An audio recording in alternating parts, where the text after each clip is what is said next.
पुस्तक रोज पढ़ाकर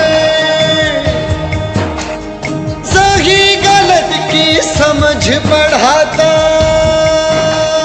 जीवन पुस्तक रोज पढ़ाकर सही गलत की समझ बढ़ाता।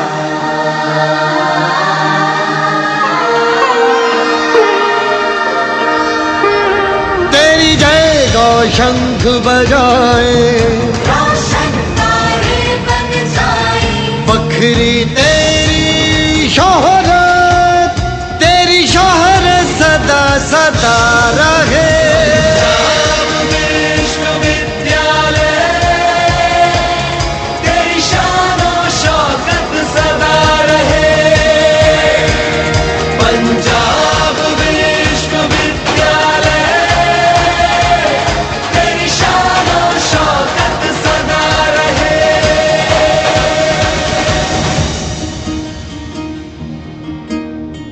तमसो मा ज्योतिर्गमय, तमसो मा ज्योतिर्गमय।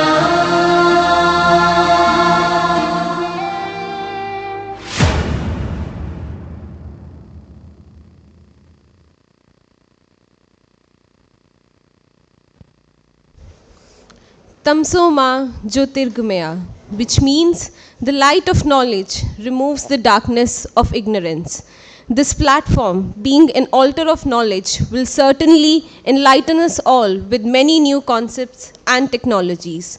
Now I request our highly regarded chief guest, Dr. Nilima Mishra, our guest of honor, Professor Yojna Rawat, special guest Dr. Meenakshi Goyal and Professor Ellen Kasik to please kindle the lamp of knowledge. And I request Professor Rajat Sandhir and Professor Gurjas Preet along with Dr. Tanzir Kaur to kindly accompany them.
Now I request our chief guest and all the special guests present to kindly accept a sapling as a token of our respect, appreciation and a symbol of growth.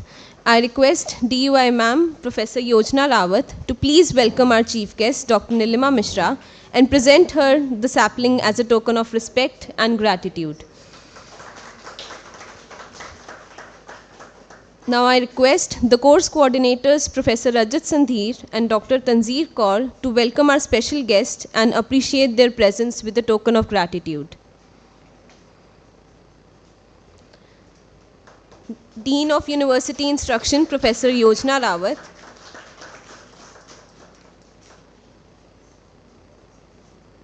Director Research and Development Cell Professor Meenakshi Goyal, Professor Ellen Kasik,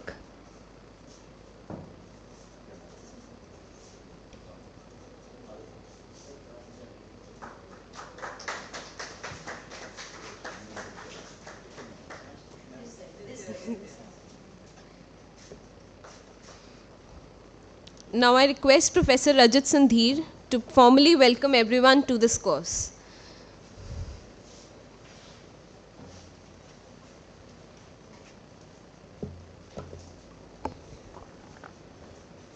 Very good morning to you all. Dignitaries on the dais, Dr. Nilima Mishra, Director, National Institute of Biological and ICMR Institute under the Ministry of Health and Family Welfare. Professor Yojana Rawat, our Dean, University Instructions. Professor Meenakshi Goyal, Director, Research and Development Cell. Professor Alan Kasik, for Head Department of Pharmacology, University of Tartu, Estonia. Dr. Gurjaspreet, Local Coordinator for GIAN, and my partner in crime, Dr. Tanzir Kaur. And I would say, welcome you all on this auspicious day. I think few days back we were hearing about mental health. Brain is final frontier in biology, and we know very little about this final frontier. And George Bush in 1990 said, a decade of brain. 1990 to 2010 was decade of the brain. They still realized decade is a little time to understand the brain. And I would say this program is beautifully, I would say, conceived with having Dr. Alan Kasik coming from Estonia. I would just say something. I was reading about his biography, was impressed with the kind of work he's done in the area of organelles and neurodegeneration. And he has seminal contributions in understanding some of these neurodegenerative disorders, for which some of them he's even developed therapeutics. So I would say I'm not here as an organizer, I am also here as a participant learning from his experience. And I would say having Dr. Nilima as a chief guest connects very well with this particular theme of the program. I realized she is also a biochemist, and I followed her research. Interestingly, her work in the area of falciparum malaria has helped especially in the northeastern states, in coming up with treatment and management of falciparum malaria in this region. So having such luminaries on the dais, it sets the pace for this 5-day program, which I'm sure everybody is going to enjoy. And to have us along with us, we have support from our senior functionaries from Punjab University, Professor Yojana Rawat, who is an iconic person in the literary field. Dr. Meenakshi Goyal, again, has great contributions in the area of chemical engineering. So thank you all for coming here and accepting our invitation to be part of this. And I would also acknowledge the help provided by and assistance and guidance to having this program by Dr. Gurjaspreet in making this program successful. I would say these programs are very important in the sense the government of India is spending such a huge amount of money so that the best science from the world comes to us at our doorsteps. And with this endeavor, I would say we should all take maximum use of this. Expert is with us for 5 days. We go to a conference, they deliver a 20-minute lecture, we hardly get 5% of what they tell you. So make best use of the presence of Dr. Alan here with us, and I would also look forward to that opportunity. And I would also say that this kind of courses are not possible without your presence. And we know there are 35 participants spanning all across the country. There are few who will be joining online who will take benefit of this. And I would also say that when we say while you're here, you should not be sitting in the same islands that you started with. For example, I see my lab students sitting all together. I don't want that to happen at the end of it. You should all be talking to each other, learning from each other, and that's the whole idea of having these GIAN programs. And I would wish the very best to you and hope the deliberations from these programs are a success and you go enriched in terms of your knowledge. Thank you all. Thank you. Thank you so much, sir, for your kind words. Now I request Professor Gurjaspreet Singh to please apprise the audience about the GIAN program. A very good morning to our esteemed chief guest, Dr. Nilima Mishra, Director, National Institute of Biologicals, Noida, Ministry of Health and Family Welfare. A warm welcome to Professor Yojana Rawat, DGI, Punjab University, Professor Meenakshi Goyal, Director, RDC, and our distinguished speaker, Professor Alan Kasich, Head Department of Pharmacology, University of Tartu, Estonia, Course Coordinator, Professor Rajasdi, and Dr. Tanjeer Kaur, Department of Biophysics, respected faculty members, all participants, and everyone present here.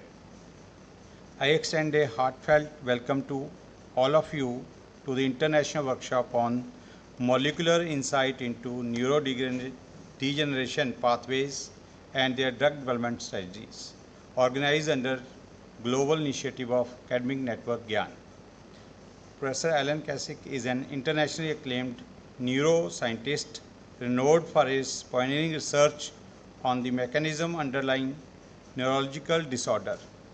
His work focuses on uncovering novel therapeutic strategy and identifying potential drug targets for the effective treatment of these conditions.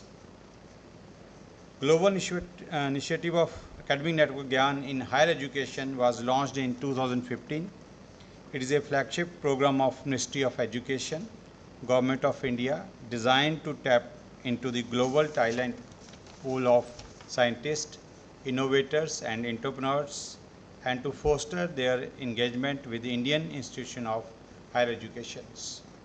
GIAN aims to catalyze excellency in higher education institutions across the country, including all IITs, IIMs, Central Universities, IISc Bangalore, IISERs, NITs, and IIITs, progressively extending to reputed state universities.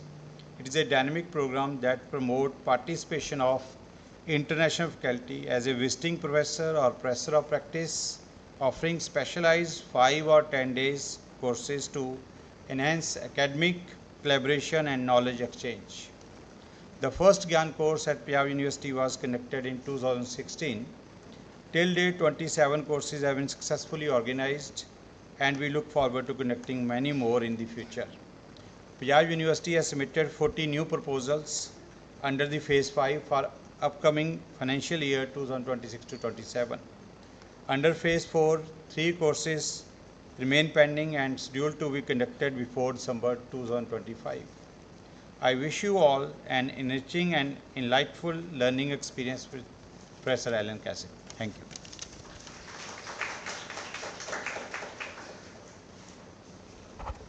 Thank you so much, sir, for sharing your words about the GIAN course. Now I request Dr. Tanjeer Kaur to acquaint the audience about the workshop.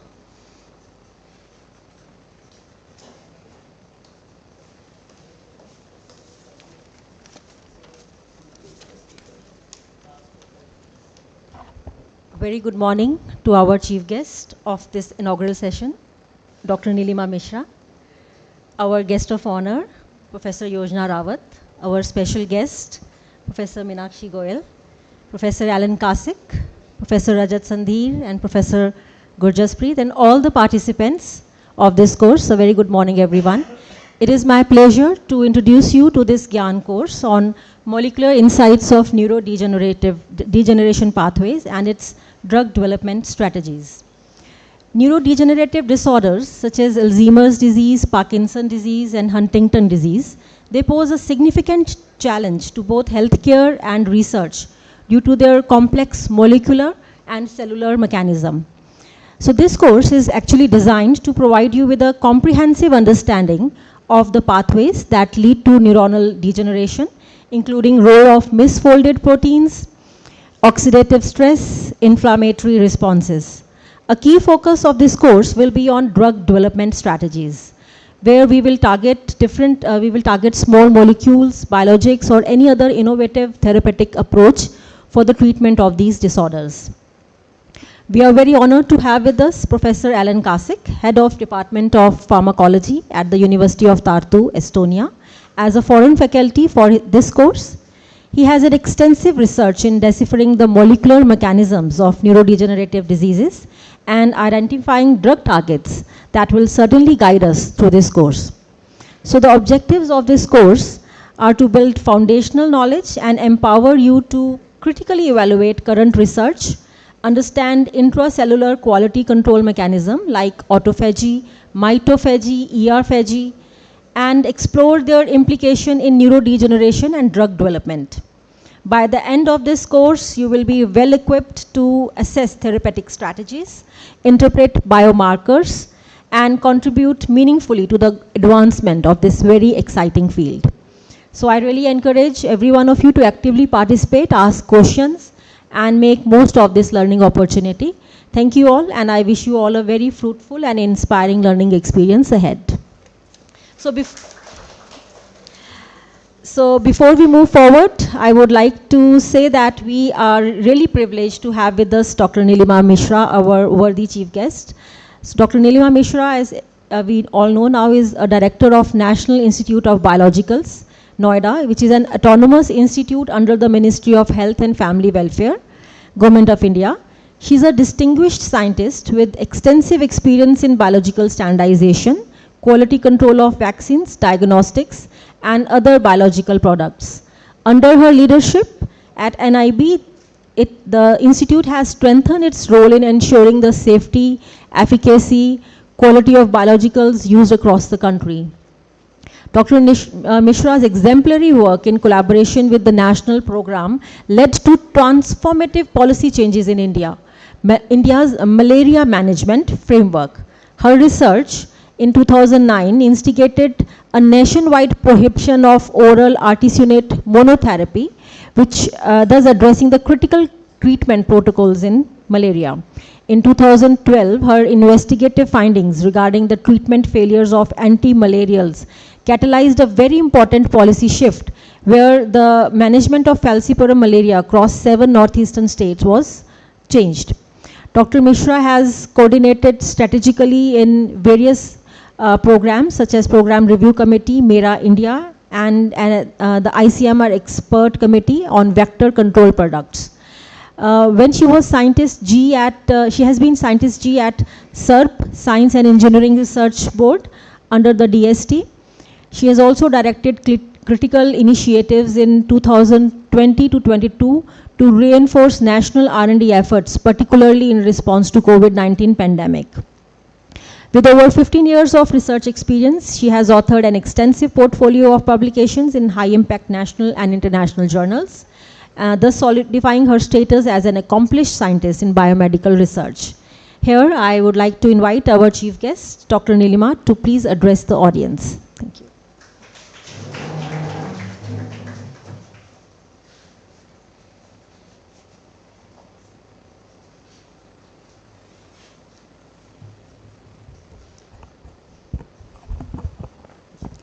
Good morning to all.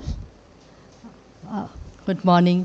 And before I say my thanks to the organizers, I would like you all to be like very energetic and happy about what you are going to do. Because if you will give your best to what you are doing today, that will make you your best in coming days. So with this, good morning to Professor Rawat, Professor Goyal, Dr. Rajat, Dr. Dr. Kaur ma'am, and Professor Allen, and Dr. Singh, and my dear friends. So this is a very important initiative where we actually in science we call it networking, but basically this is international networking. So this is a great opportunity for all of you that you have come to this course on neurodegenerative diseases. It's a pathway, mechanisms, and as well as the drug designing processes involved in this particular course, where you will get those insights as we all know that when we do science, there are various mechanisms to understand the whole process. Like here we are talking about very important aspect is that you are going to have the details. Like I must say that there are in silico studies, there are mechanistic studies, and the best part is that you will be also learning the applied value of that science.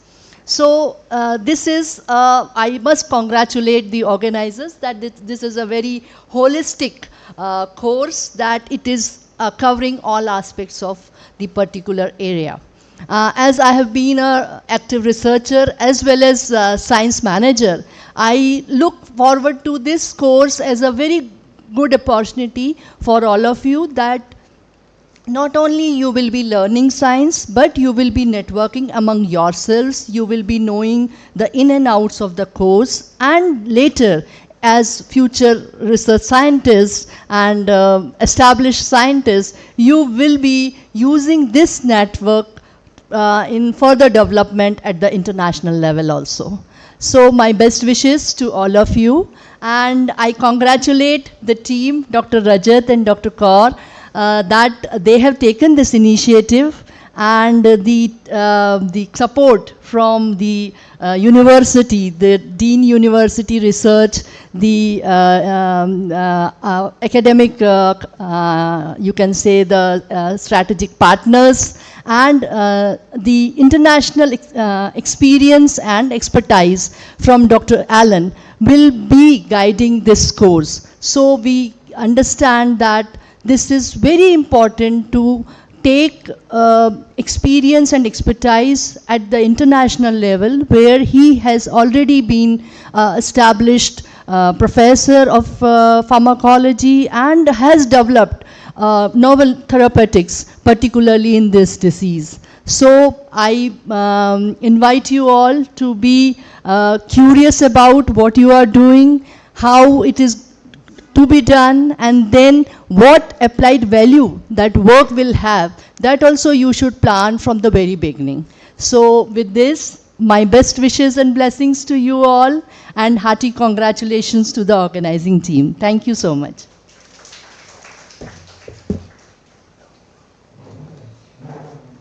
Thank you so much, ma'am, for imparting wisdom and encouraging all of us to do more. Now I request our guest of honor, Dean of University Instruction, Professor Yojana Rawat, to please address the audience.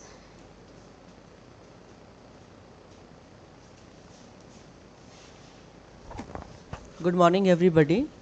Dr. Nilima Mishra, chief guest of the event, Dr. Professor Ellen Kasik from University of Tartu, Estonia, GIAN coordinator, Professor Gurujas Preet Singh, Tanzir Kaur ma'am, and Dr. Rajat Sandhir, Dr. Meenakshi, who is the Director of Research and Development Cell of Punjab University, and dear students.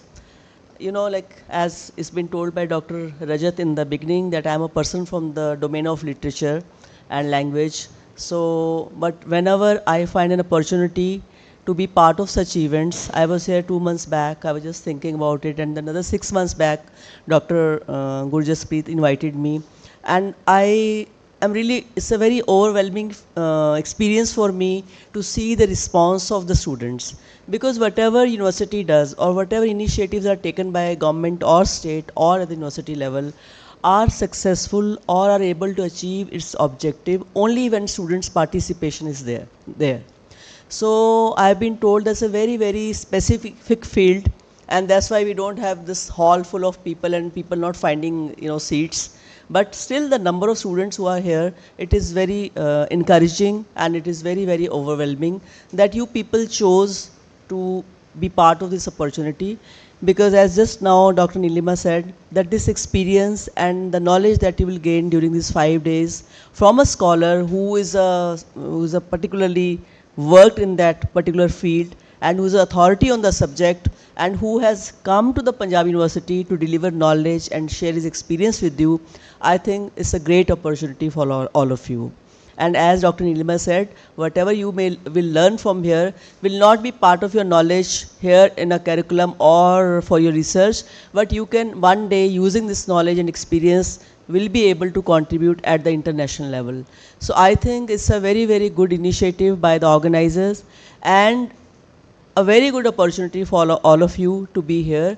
And my just request will be that please don't pay attention to anything else during these 5 days other than what is being delivered from this dais by Dr. Allen, and take maximum with you so that these 5 days become memorable in respect of gaining knowledge. I'm not an expert of the subject, so I will not speak anything, though I had prepared little note. As we all do, we go to chat GPT and we find few nice words to say, but I think it's not an occasion for me to say anything because you have got the full introduction about the course by the previous speakers, and Dr. Allen, who's an expert on the subject, will share the real knowledge and experience with you. So I think it's a very good event, it's a very good program, and you all must actively participate, be attentive, be curious, ask questions, interact with him, and also as you are from different departments, interact among yourselves also. Because knowledge is not only what we read, knowledge also comes from the bond. And the bond of knowledge is when we interact, when we exchange ideas, when we ask questions, when we are curious to know.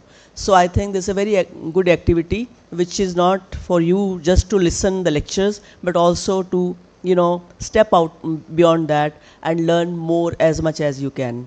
So I would like to congratulate the coordinator, Dr. Gurjasprit Singh. I think GIAN platform is one of the most active platform of Punjab University, and you should be happy that you are part of it. And Dr. Rajat Sandhir, who is very, very good scholar, renowned scholar, as he's been listed in the world's top scientists of 2% scientists who have been chosen by recently, and University of Stanford, and Dr. Tanzir Kaur, who's a very bright young scholar of Punjab University, and Madam Meenakshi Goyal, who is the Director Research and who's a professor at the Department of Chemical Engineer. So we have such a very good team to motivate you and to bring things at your doorstep, as said Dr. Rajat. So students, please take the maximum benefit of these 5 days. And I would like to thank my gratitude to Professor Allen, who has come all the way from Estonia. And I just learned that this is his first trip to India. So I'm sure this experience for you is also going to be a unique experience. You will not get to know our students, but also multiple layers of Indian culture and a diverse experience. And I would suggest a small team of the students to give him a extensive tour of Punjab University, and that can be joined by one of the faculty members, because we know, of course, definitely more than what is happening at the university level. So I think you should keep 2 hours, or maybe it can be done twice a day. He can visit the university half. Yeah, sure. That I can arrange for him. Yeah, sure. He's here for one full week, no? So we'll take care of many more things that we can offer you, so that you also carry a very good experience with you. Thank you so much. Thank you again for inviting me here, Dr. Gurjasprit. Thank you.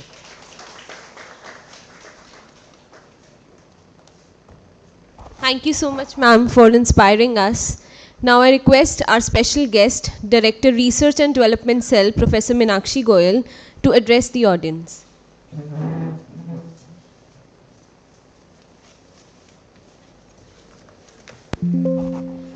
Good morning, everyone on the dais and off the dais. It gives me a great pleasure to address you on the occasion of the inauguration of the GIAN course on molecular insights into neurodegeneration pathways and drug development strategies. This program represents an important step towards deepening our understanding of the molecular mechanisms underlying neurodegenerative disorders and advancing innovative approaches to their treatment. It also reflects Punjab University's enduring commitment to promoting research that bridges fundamental science with societal well-being. At Punjab University, we believe that research must go beyond publications and laboratories. It should make a tangible difference in people's lives. The study of neurodegeneration reflects their very spirit.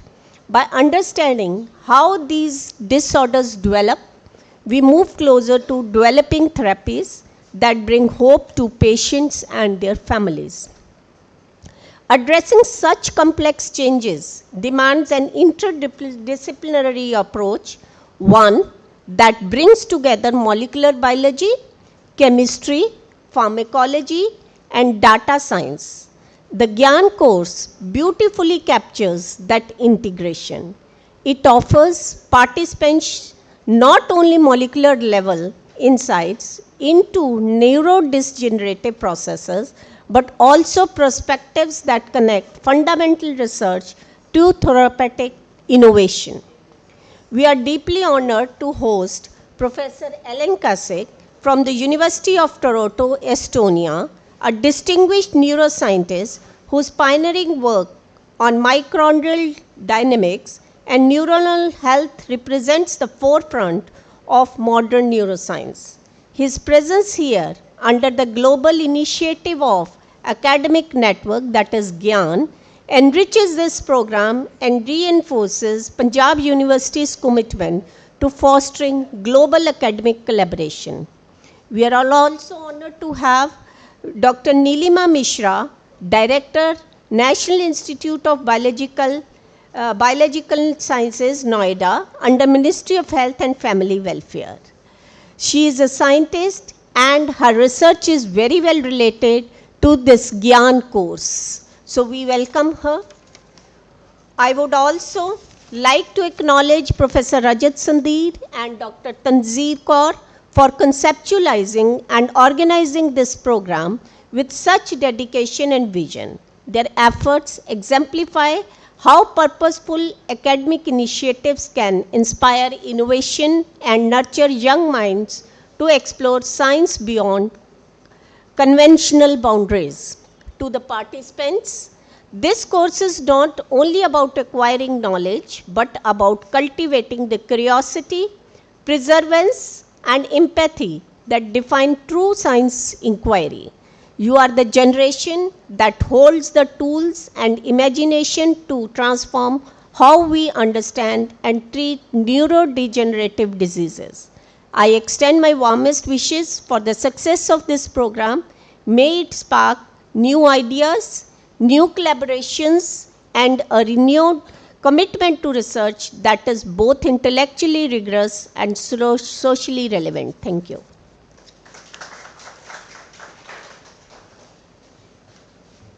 Thank you so much, ma'am, for enlightening us.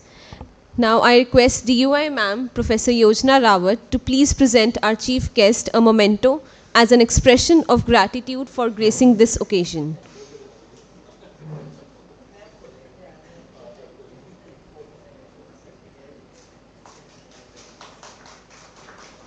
Now I request the coordinators of this event, Professor Rajat Sandhir and Dr. Tanzir Kaur, to present a memento to Professor Yojana Rawat as our gratitude for presiding this event.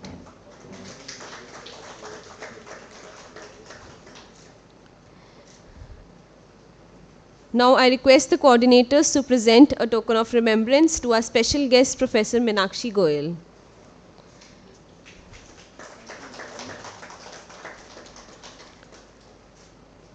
Professor Ellen Kasich from the University of Tartu, Estonia.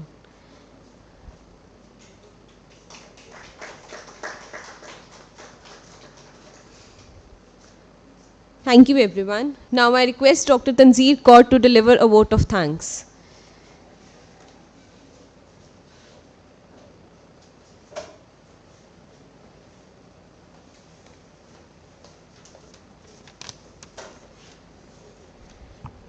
It is my privilege to deliver the vote of thanks on behalf of organizing committee for this inaugural session on the course Molecular Insights of Neurodegeneration Pathways and its Drug Development Strategies. First and foremost, I extend my heartfelt gratitude to our chief guest, Dr. Nilima Mishra, for gracing this occasion with her presence and the inspiring words. Our sincere thanks to Professor Yojana Rawat, DUI of Punjab University, for her constant guidance and support in organizing courses throughout the year in Punjab University, to Professor Meenakshi Goyal, Dean, Director, Research and Development Cell, for her encouragement and efforts in promoting research and innovation at Punjab University. And very thankful to Professor Alan Kasik from the University of Tartu, Estonia, for leading this specialized course where he will be sharing his expertise in the field of neurodegeneration and drug development. I would also like to thank all the faculty members, organizing team and participants for their active involvement and cooperation. We sincerely hope that this course will be an enriching and knowledgeable experience for all. Thank you all once again. And now I request everyone to join for a group photograph and followed by a cup of tea. Thank you.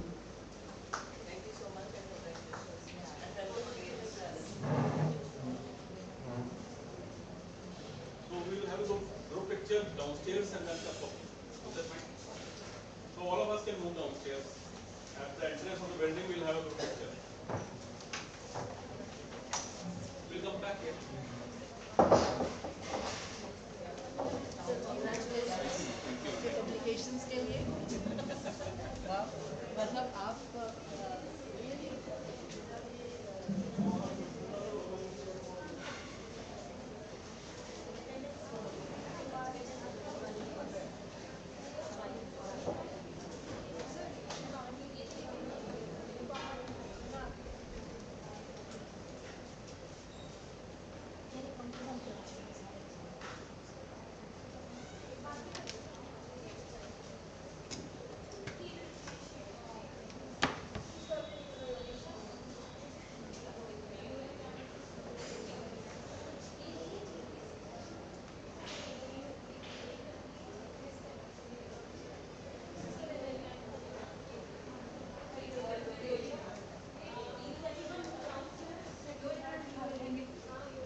In healthy people, all sensation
We are privileged to have with us today Professor Ellen Kasik from the University of Estonia, University of Tartu, Estonia. Professor Kasik is an internationally renowned researcher whose work focuses on understanding the molecular mechanisms underlying neurodegenerative diseases, including Alzheimer's, Parkinson's, and Huntington's disease. His research aims to identify critical cellular pathways and potential drug targets to develop effective therapeutics for neurological disorders. With extensive expertise in intracellular quality control mechanisms such as autophagy, mitophagy, and ER-phagy, Professor Kasik has made significant contributions to both basic and translational neuroscience. We are honored to have him with us today to guide us through this course and share his insights on neurodegeneration and drug development strategies. Now I request Professor Ellen Kasik to address the audience. Thank you. You can hear me well. Okay, so I'm happy to be here. First, I'm honored to be here. Thanks to Danzig Organizers University. And it's, as it was told, my first time in India. So everything is quite new for me. Yes. Okay, now it's better.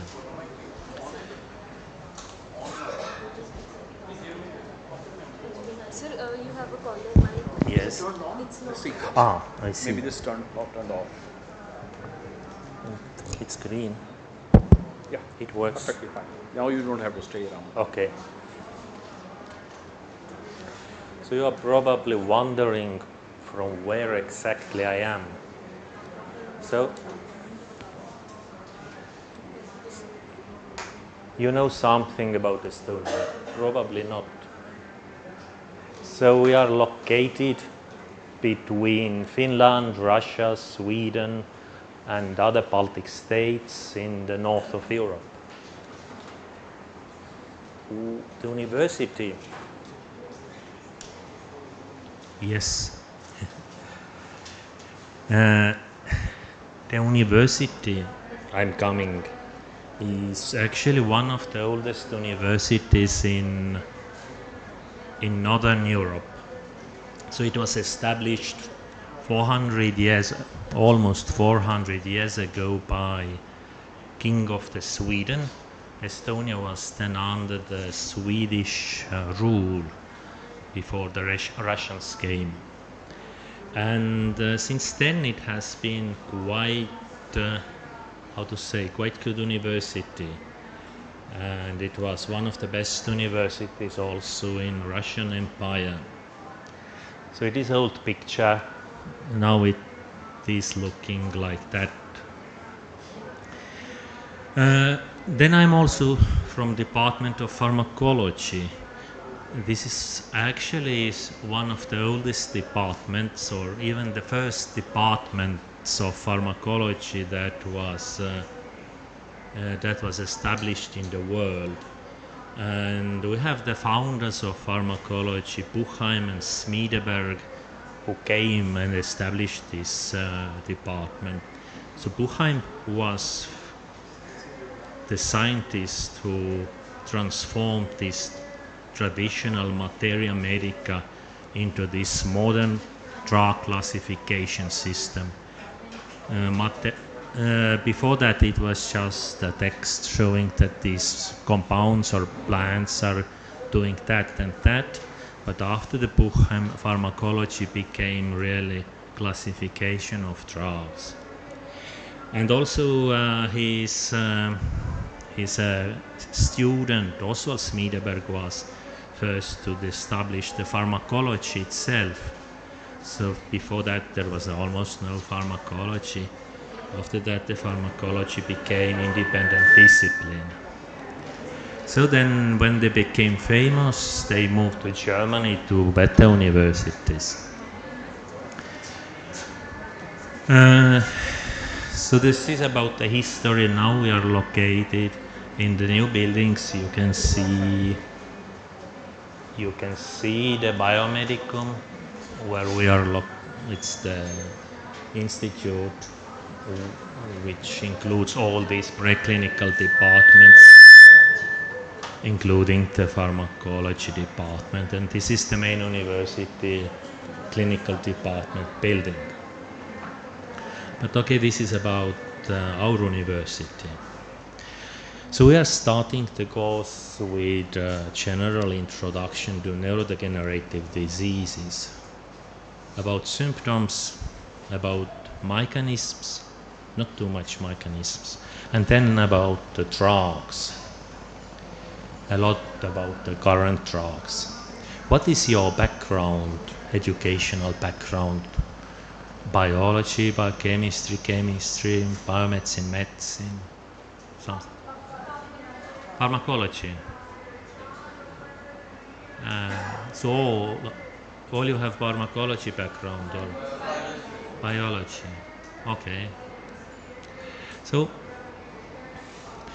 when I started, I was a biology student, and I was in department of biology, and we cared only about the mechanisms. We did basic research in the lab, and I did not know much about patients, much about symptoms, nothing about the drugs. And it was a mistake. I think my education was not good at all. So then, as a PhD student, I moved to the medical faculty. And my supervisors in Estonia and Helsinki were all medical doctors, also working part-time as a medical doctors.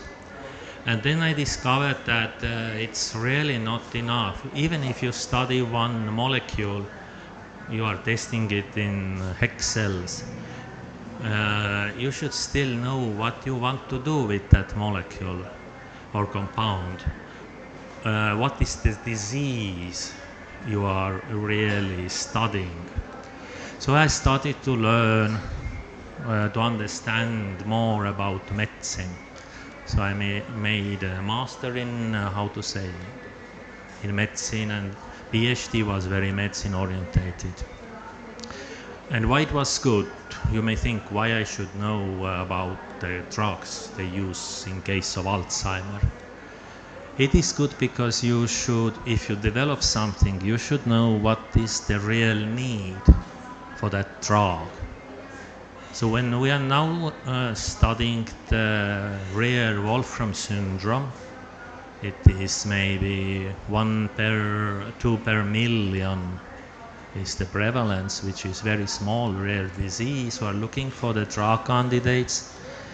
Then we are not doing it just in the lab. Okay, we work very simply with cells in multiple plates, but we have a constant contact with patient societies.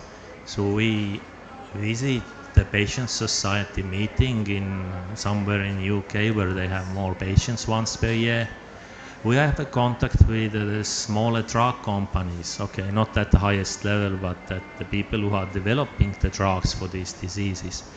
And the reason is that we need to know exactly what patients need, and we need to know what the drug companies are doing. It's of course not the newest information, but still it's more new than in publications.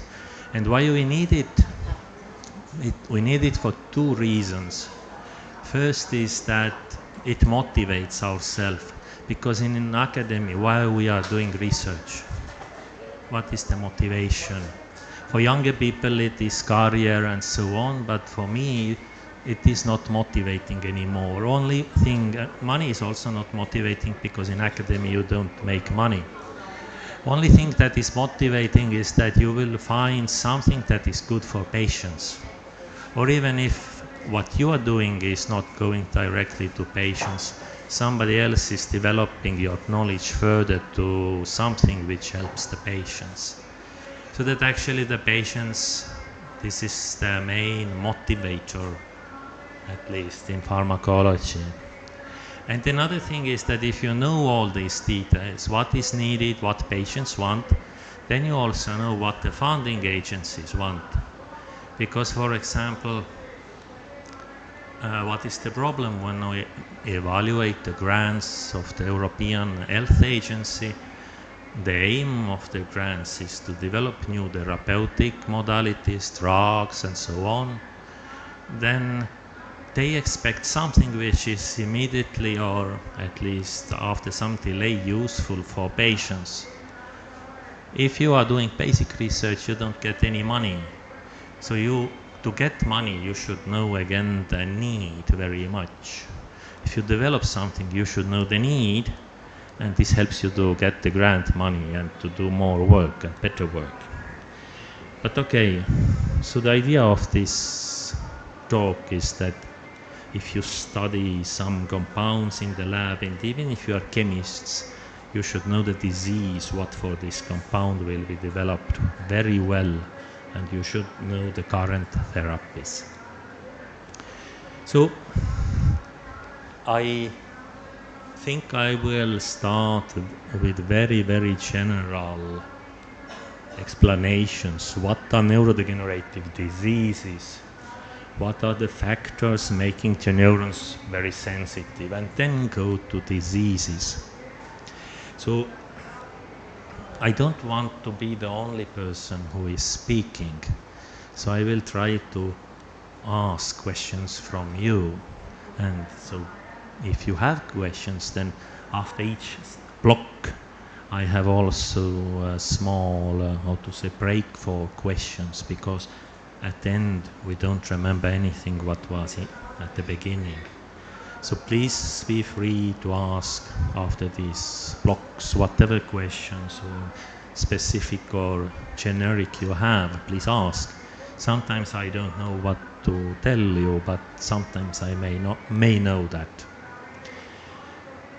So first is that how you define neurodegenerative disease. So this is question first for you. For you, what is neurodegenerative disease? Please. When there is a structural degeneration of the specific neural components, for example, in Alzheimer's, there is neurodegeneration in the hippocampus region of the brain and the prefrontal cortex too. We classify it as a neurodegenerative disorder because some of the structural components that are responsible for the normal neural functioning are getting degenerated. So this is what you think, is the neurodegenerative disease really existing in the term neurodegenerative disease? Is it existing in clinical settings? No. There is no really disease called neurodegenerative disease or disease group called neurodegenerative diseases. So that the definition is actually mostly for basic scientists and for the general public, that neurodegenerative diseases is disorder where we have loss and function of neurons, and this happens somewhere in specific area in brain, and after that neurons die, brain will degenerate. And there are some core characteristics. So first, that it is always progressive. So you have always more degeneration. Slowly, more and more from the brain will degenerate. Then it's usually selective. In some place, it starts from specific place, with exception of maybe prion disease, and then it is becoming, the area which is affecting is coming bigger and bigger and bigger, and it may end as Alzheimer. It may end that you have in all brain areas degeneration. And then the third characteristics is that neurons are dying. So they are dying, and if you have enough neurons that will die, then you will see that there is brain atrophy, or in case of Parkinson, loss of dopamine, dopaminergic neurons. It is visible after some time if it's strong enough, this degeneration. And the fourth thing is that you don't get these neurons replaced that are dying. So who dies, and that's it. So this is the general, characteristics. Then what you see at the level of the tissue or at the level of cells, first is that not always, but usually you have a protein misfolding and aggregation. It's not 100%. There are some examples where you really don't have it. Then another thing is that you very frequently have a mitochondrial dysfunction and oxidative stress. Mitochondria do not work anymore properly, and mitochondria are main source for the free radicals, and if they don't work properly, then you will have more free radicals and oxidative stress. And oxidative stress is not just because of mitochondria, this is just one reason. And what is now very popular is that you have also inflammation, neuroinflammation. In most cases it is secondary to the damage. What happens when neurons are dying? What happens with this content of neurons? It will be going back to the brain, it is everywhere. If it's apoptosis, then they will die more slowly, of course. But anyway, there is something which induces inflammation. Sometimes you have inflammation also as a reason. So this is just the image to show you that different diseases start from different places. So let's start from Parkinson's disease. And Parkinson's disease starts from the midbrain, and at the cellular or histological level, you will lose first the black pigmentation in substantia nigra, which means dopaminergic neurons are dying. And then you have a Lewy bodies. Not always, but you in most cases have them. It's midbrain, striatum. Then the ALS, amyotrophic lateral sclerosis, it starts from brainstem, motor areas of cortex and spinal cord. So a little bit from cortex and a little bit from the brain stem. And it is related to motor neurons. Motor neurons will die. What you see at cellular levels, you can sometimes see some inclusions. They call it Punina bodies or Lewy body-like bodies. Then Huntington disease starts from the basal ganglia. At macroscopic level, there is atrophy, neostrial atrophy, neurons die, and you will have inflammation, astrocytosis coming, so on. So, frontotemporal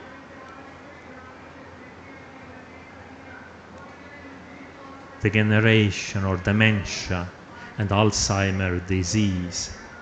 So they are in some sense similar diseases. They start from cortex, from specific cortical areas, different areas.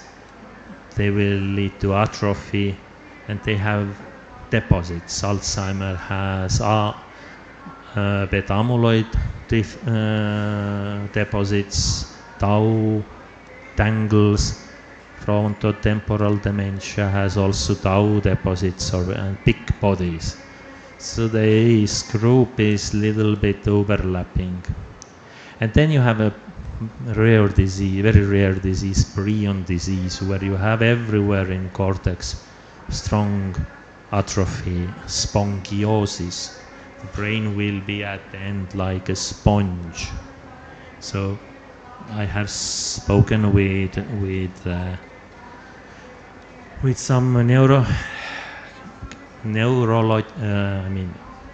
neurology surgeons or neurosurgeons who have seen this, and they told me that at the end the brain, after they make the pathology to understand what is wrong with patient, then the brain looks like sponge.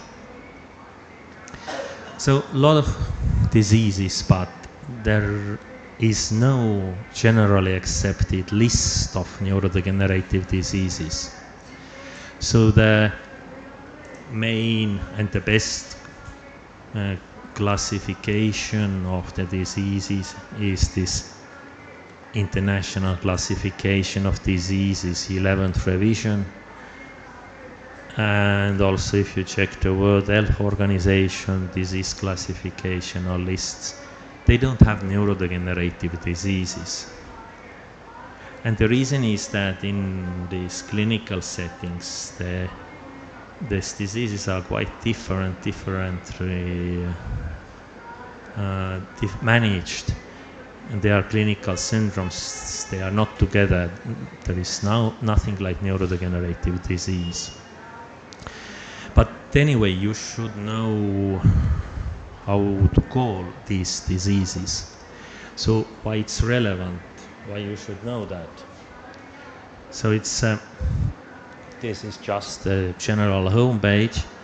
If you go from here, this classification browser, then you will get here diseases. So there is list of disease groups, and 08 is the list of the diseases of the nervous system. If you go in, you will get here a lot of other, how to say, subgroups. For example, if you go to movement disorders, then you will get the movement disorders, and here you have, for example, Parkinson at the beginning, A800 Parkinsonism. Or you have here Lewy body, the Alzheimer's disease, and then these motor neuron diseases are not so close. So why this classification is relevant? Usually it's not so relevant, but sometimes it is. So for example, this funding agency, European Health and Digital Executive Agency, is giving grants. And it is giving grants specifically to find new therapies for neurodegenerative diseases belonging to group 08.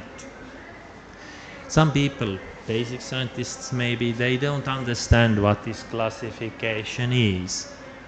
And they are applying, asking money for diseases which are maybe belonging to group, I don't know, 17 or whatever.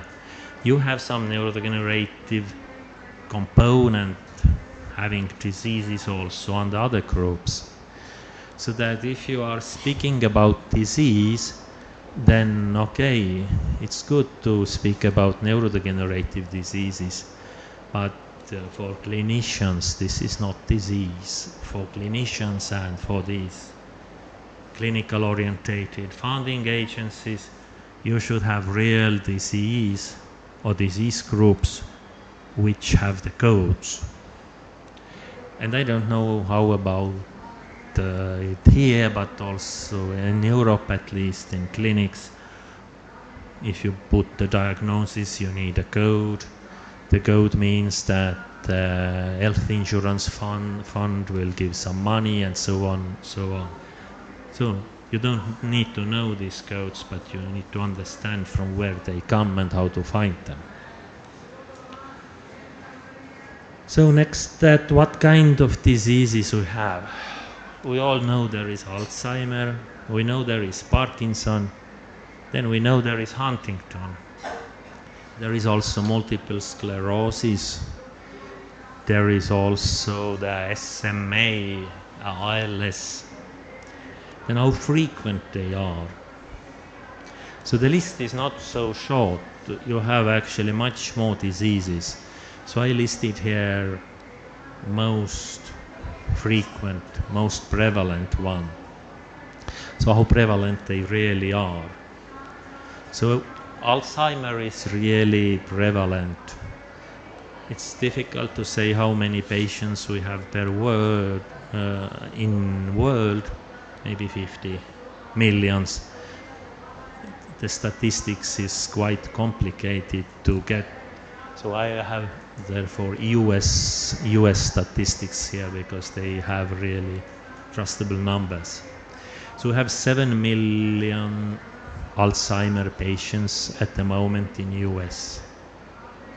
And as an average, after the diagnosis, as an average, the life expectancy is 4 to 8 years. But sometimes people can live 10 to 20 years also because the disease is very heterogeneous. Sometimes the progression is very slow. Then you have Parkinson's disease, 1 million patient at the moment in US. So 7 to 15 years after diagnosis, but sometimes with good therapies, good care, it's longer, sometimes even near normal lifespan. Then you have multiple sclerosis or sclerosis multiplex, 1 million patients in US. The therapies are okay there, so I mean 25 to 35 years life expectancy, not so much shorter than normal life expectancy, but here the drugs are an issue because if you take, I don't know about the drugs here, but if you take the cheaper drugs, they are not so effective. If you go to expensive antibody-based drugs, they are so expensive, not everywhere you can afford it. They are working better. Then amyotrophic lateral sclerosis. It's already relatively rare. Approximately 25 plus thousand patients in US. Life expectancy up to 5 years. But some people, a small fraction, disease is very heterogeneous, survive more than 10 years. Then you have Huntington disease, 30,000 patients, 10, 20 years after diagnosis or symptoms start. And then you have spinal muscular atrophy, SMA, 10,000 patients. It's very variable. It is type 1, type 2, type 3, type 4. Type 3 and 4, they are living, life quality goes down, but they don't die. And the type 1, they will die if they don't get the treatment during first years of their life. So then we have a lot of diseases, huge amount of diseases that are less prevalent than that. And then one example I included here because this is such kind of classic disease is the prion disease. In States they have maybe only 300 patients, but the life expectancy is very short because the degeneration, accumulation of the agent is very fast. So it's such kind of disease everybody should know. So about the frequency, as I told that it's really difficult to get the frequency. You can't compare different countries because the statistics is different, the diagnosis is different and so on. So if you think what is about India, because I have all statistics coming from US or from Europe, is it also similar to US values? So it's not exactly. Some disease is less prevalent, some diseases are maybe more prevalent. and US and Europe, they have old population. India has young population. How to take that into account? But if we take, for example, Alzheimer, the graphs are different, but this is just one graph I found from internet. This shows that the prevalence in India, Alzheimer prevalence in India, normalized to the age, is a little bit less than in Europe, not significantly. So Alzheimer is quite similar. I think all these other diseases more or less similar, less frequent slightly, but in real life they exist. Some diseases, MS is significantly less prevalent.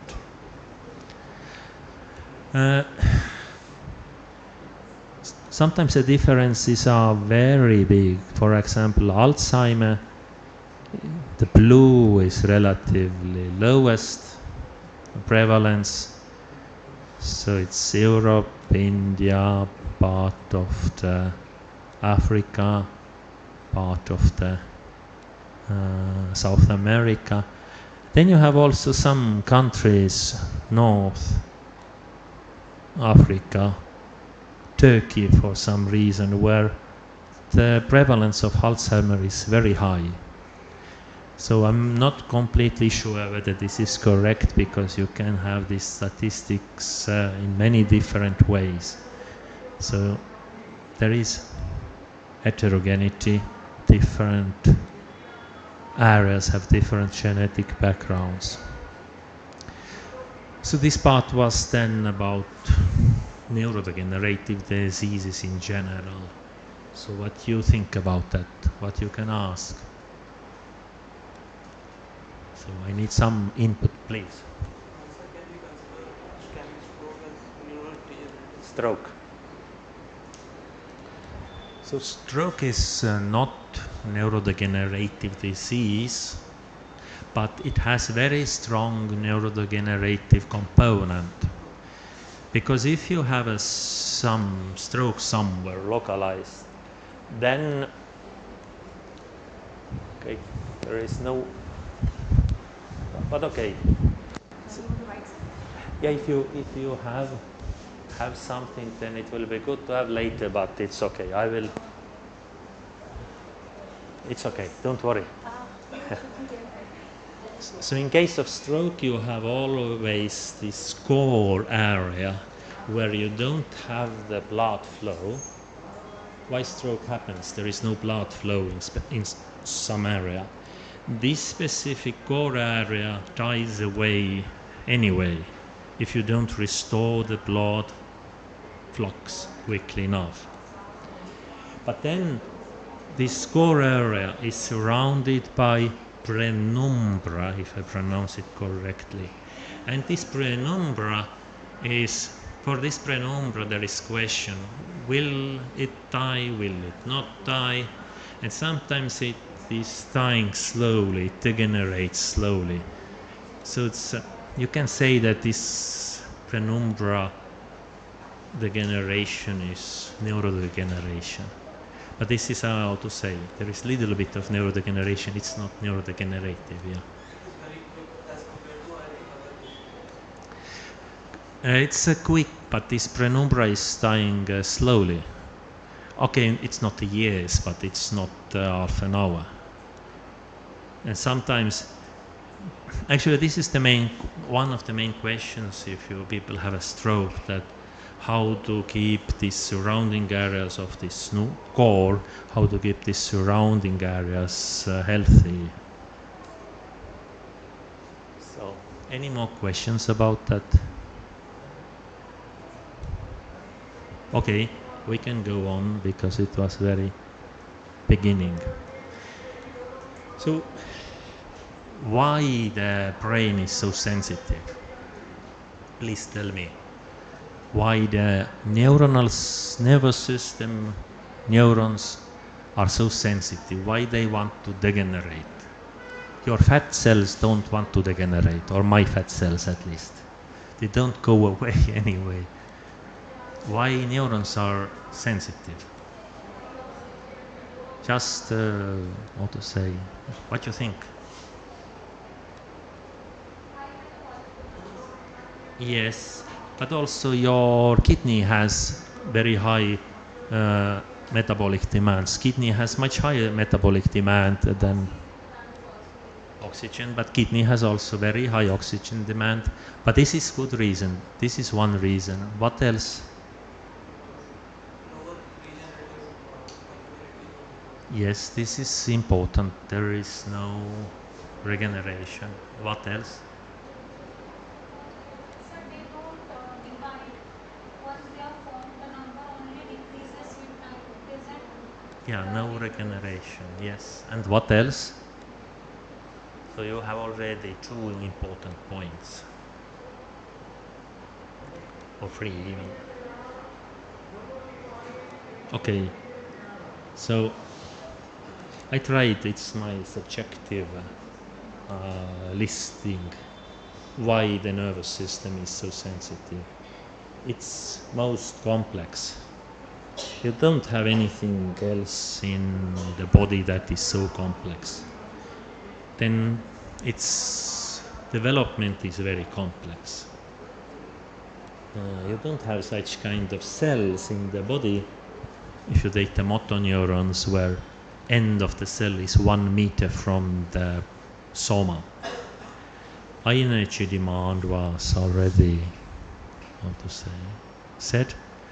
Then there are neuromuscular connections, axonal transport, myelin, axonal signal transmission, and they don't renew.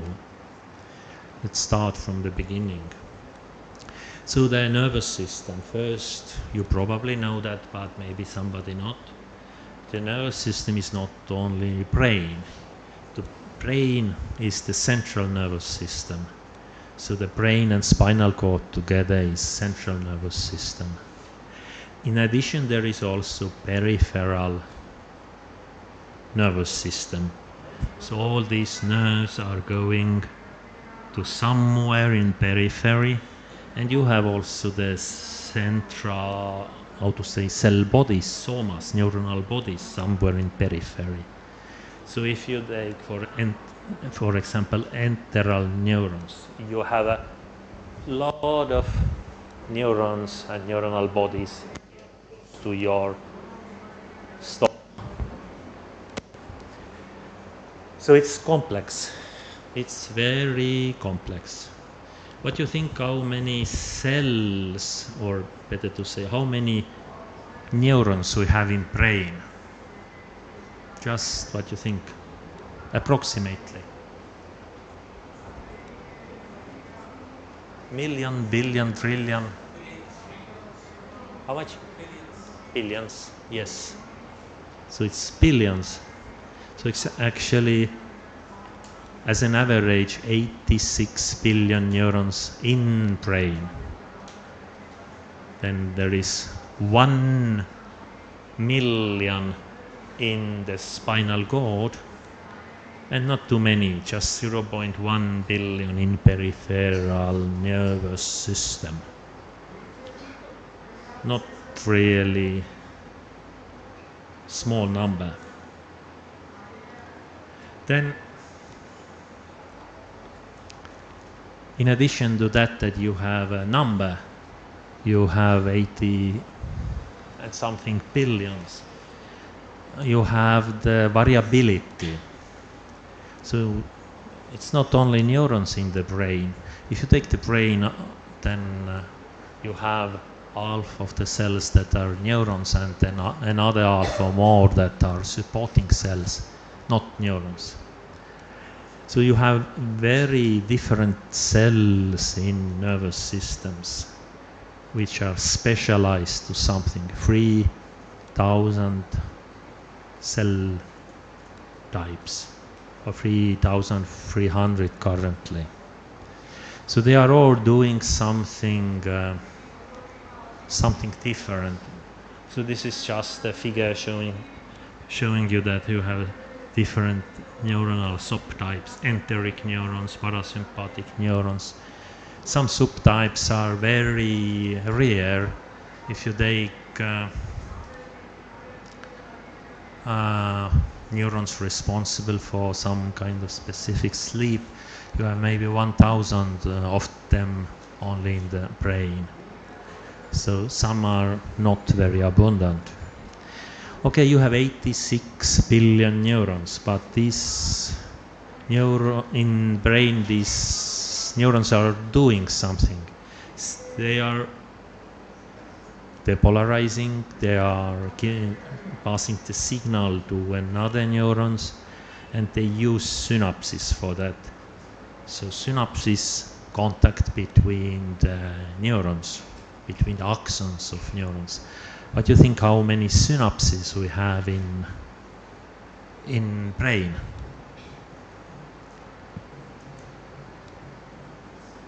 So more probably than that. So as an average, it's a very average. We may have more than 100 trillion synapses. So it's more than 1,000 synapses per neuron. It's a very average number. Neurons are very different. So this is okay. They are just numbers, but what people are now doing, they are trying to make a map of the brain. So if you take the brain atlas, then these brain atlases are usually, how to say, looking something like that. So you really have the general structures, but in each structure, if you take the cortex, for example, you have all these variability, and this atlas is showing you really nothing very much. So people are trying to build up the real brain atlases. So this is possible nowadays, and it requires two things. First, it requires really high resolution imaging. It's the electron tomography and such kind of imaging techniques.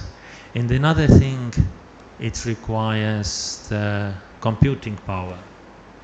So therefore, a lot of these leading laboratories in States, they have teamed with IT companies, Google and Harvard, and it's not the only team, and they are trying to produce such kind of neuronal maps. So it started, I think, approximately 5 years ago, and now the first publications are coming out. What is the point? Why they want to do it? Scientists are doing it because they want to understand what happens really, how signal is moving, how brain is working, and the IT companies, they are hoping that this is useful for them for the artificial intelligence. Plus they are just supporting science. So the Google, Meta, they have invested a lot of money to build such kind of systems. So actually the computer power is now not limiting. What is limiting is the imaging. You really can't image too big pieces of brain. So at this current situation, they have such kind of, I think, Drosophila brains fully scanned, and they have mouse brain, pieces of mouse brain, few millimeters cubes scanned, not the full brain. The first images are published. So here you will see one example. And what you can see here, but there are images also where the synapses are shown. So most likely these axons are full of synapses. There should be, I don't know how many hundreds of synapses also here somewhere. What they are doing, they are also counting the synapses. They are counting, they will find out where is the synapse. They are counting the synapses, and they are trying to predict how signal is moving. What is also interesting, green axons are excitatory neurons. Means that they will activate something. If this green neuron, neurid for example, is having synapse with a white one, this means that it could activate the white neuron. And the blues are inhibitory. blue means that if the signal is going on from blue, it is trying to suppress the white one. So that there are excitatory neurons and there are inhibitory neurons. There are a lot of excitatory neurons, there are not so many inhibitory neurons. So this is one neuron. Here is the big piece. So it's the, if it's correct, then it's the cortex, small piece of human cortex, and they did the same here. Here the color means just that this is the cortex starts from there, the first layer of cells, and so on, so on. So you see the structure is complicated, and from here the neurons are giving axons to up to other structures. They excite these structures, these neurons excite these neurons, and so the signal moves. So complicated. But then if you take the brain, it's not coming from nothing. There is no brain and brain. It should develop something. So the development of this system is even more complicated than the system itself. So it starts very simply from the neural tube. Just a tube, few cells, they will have a tube, and then after that, from this tube you will get the precursors, and then the precursors will start to proliferate. So you have a lot of neurons. So it's at the beginning of the development. So after that, you have your, how to say, young neurons. These neurons are not where they should be. They have to migrate to the place in developing brain. They have to find, they are coming from this tube, they will have to find more or less correct place in the brain. This is okay, but then after that they are just the neuron bodies. After that, the axons and neurids should grow up from this cell body. It's the neurid growth, axonal growth. Then you will have axons, then the axons should form the synapses. And then only after that you have the real brain.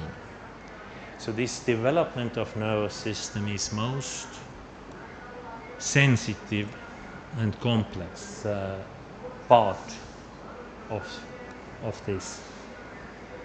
So it's also most sensitive to drugs. So if you take, so you have also, if you buy a drug, you will get it from the pharmacy. Then it's accompanied by this leaflet. Is it also same here? You can read from this leaflet what were the side effects. Can it be used during the pregnancy? So what is mostly written there? Can it be used during pregnancy? What is the comment there? Most usual. Most usual, we don't know that they don't know that. A very small part of the drugs could be are not having risk during the pregnancy and are tested to be safe. In most of the cases, there is no clear evidence whether it's safe or not.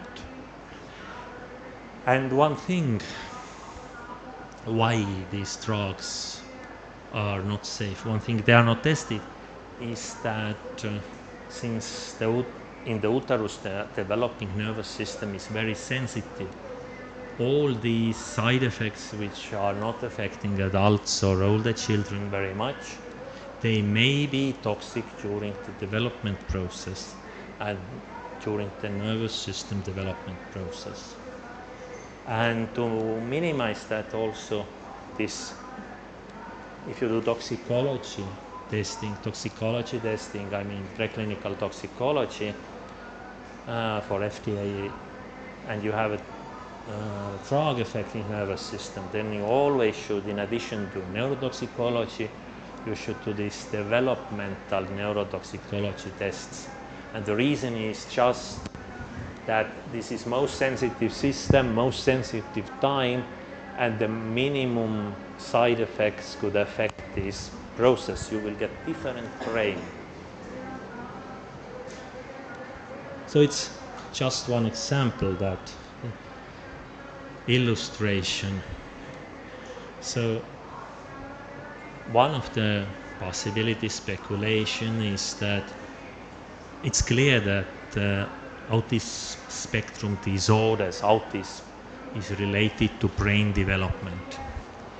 And it's already related to brain development in uterus. And one of the, how to say, results people have demonstrated is that at the beginning in brain development, the cortical area of the future autist children is bigger. So when brain is developing, then they have, at the beginning, these future patients in uterus have more neurons in cortex. They will get the development faster. At the end, when they are older, the number becomes same, but at the beginning in uterus and first years, they have more neurons. And this is somehow related with autism. It's just one speculation. Then another thing is that when axons are growing, how they are growing. Axons are growing, and then there is pruning, axonal pruning. So if, for example, you have in developing nervous system, you have neuron body in the brain, and it should go to periphery, it's motor neuron. It should find the target somewhere here. So it's, even if you have a developing organism, it's a long way to go. So they have these axonal growth cones. These axonal growth cones are going through the tissue, looking for the right place. There is some chemical gradients directing it to this correct place. And then a lot of axons are doing it. So you have at the end too many axons, and then some axons are dying away. So at the end you should have a normal number of axons, as much as needed. So this process is, okay, I was very generic here, this process is also very sensitive to every kind of damage. So the energy demand that was mentioned here. So neurons have very high energy requirements, and they depolarize, repolarize, they have long axons, things should be moved through this axon, takes energy. Everything takes huge amount of energy. And this energy is coming only from mitochondria. There is almost no hope to get much energy from glycolysis or from fatty acids. Neurons will get it only from mitochondria, mostly from mitochondria. Mitochondria need oxygen. If you have no oxygen, mitochondria can't produce ATP. In case of stroke, this means that no ATP neurons will depolarize, die. So another thing is that, okay, they need a lot of ATP, but they need it when they need it. So this energy, there is no, storage for energy in neurons. This energy has to be produced at that specific moment where it is needed. So the supply and use should be very much close to each other.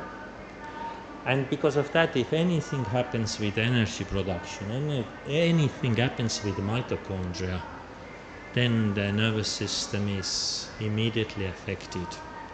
Mitochondrial defects, lack of oxygen, toxins. So neurons have no energy reserves. Whatever affects mitochondria leads to problems in neurons. This is just a figure to show how these neurons are using energy. So 1/3 is going to just housekeeping, and then these 1/4, 75% is going to this action potentials, synapses. This is RP. Is it releasing or something, or is it restoration? It's probably restoration of membrane potential. So the action potential and its restoration takes half, and synapses, the release and uptake of synaptic vesicles, takes another half from that part. If you take normal cells, not muscle cells, then they have much less, they have only housekeeping to do. Then neuromuscular connections. So these are sites where neurons, motoneurons, connect with skeletal muscle fibers. So in the image you can see this is the motoneuron coming, it's motoneuron fiber. The motoneuron fiber is giving branches, and these branches are going to muscle. So it's the, what to say, neuromuscular junction is this place here. So the pocket-like structure at the end of the axonal tip. And these neurons here, they are releasing, if activated, acetylcholine to this pocket or synaptic cleft.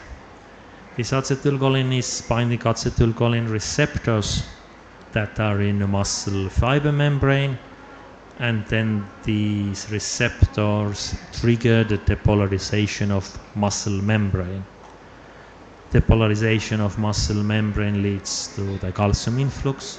Calcium induces the muscle contraction, and so it works. Neuron activates, muscle contracts. And these neuromuscular connections are very sensitive to damage. So if you take the toxins, then most of the deadly toxins in nature, they affect these neuromuscular junctions. What do you think, what is the logic? Why most of toxin, not all, but big part of toxins do it specifically that? What happens if you block the neuromuscular junction? Paralysis, yes. So you can't move anymore, and this is the aim of the toxin. If somebody wants to eat you, you should stop it doing that. So many toxins, very strong toxins, cone snail toxins, are doing that. They are blocking the acetylcholine receptors.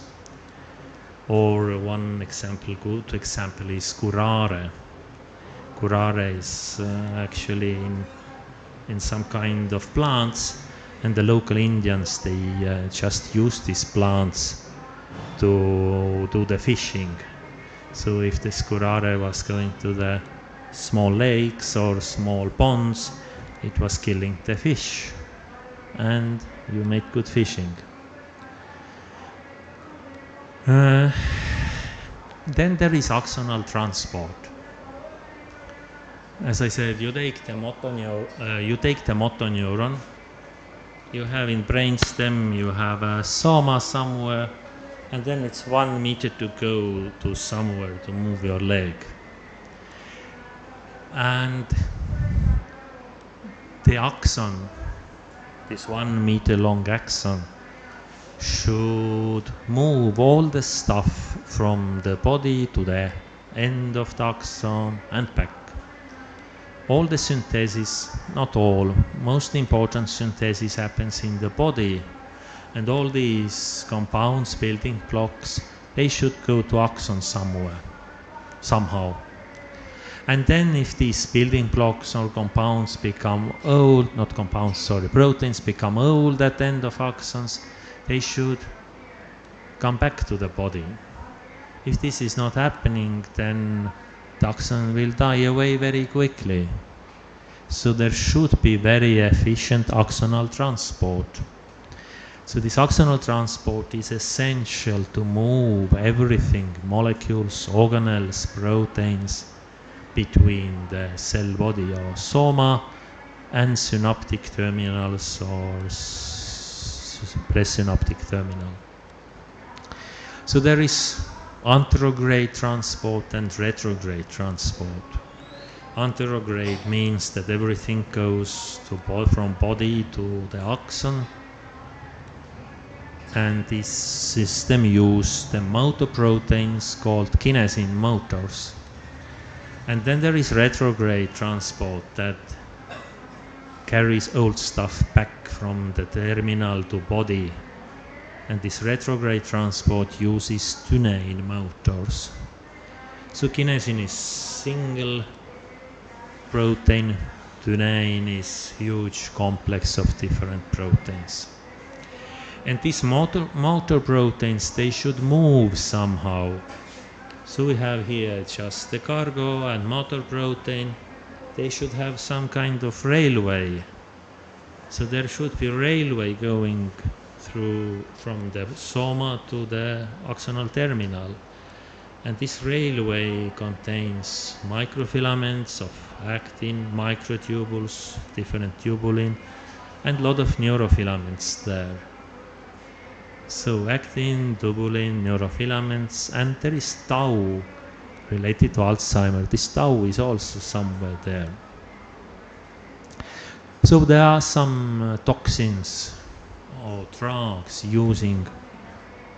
affecting and using axonal transport. So if you take the cancer drugs, Taxol, colchicine, vinblastine, nocodazole, they are all affecting this railway somehow. So Taxol makes it more stable, then colchicine makes it less stable. You have problems with tubulin polymerization. Vinblastine depolymerizes tubulin and nocodazole as well.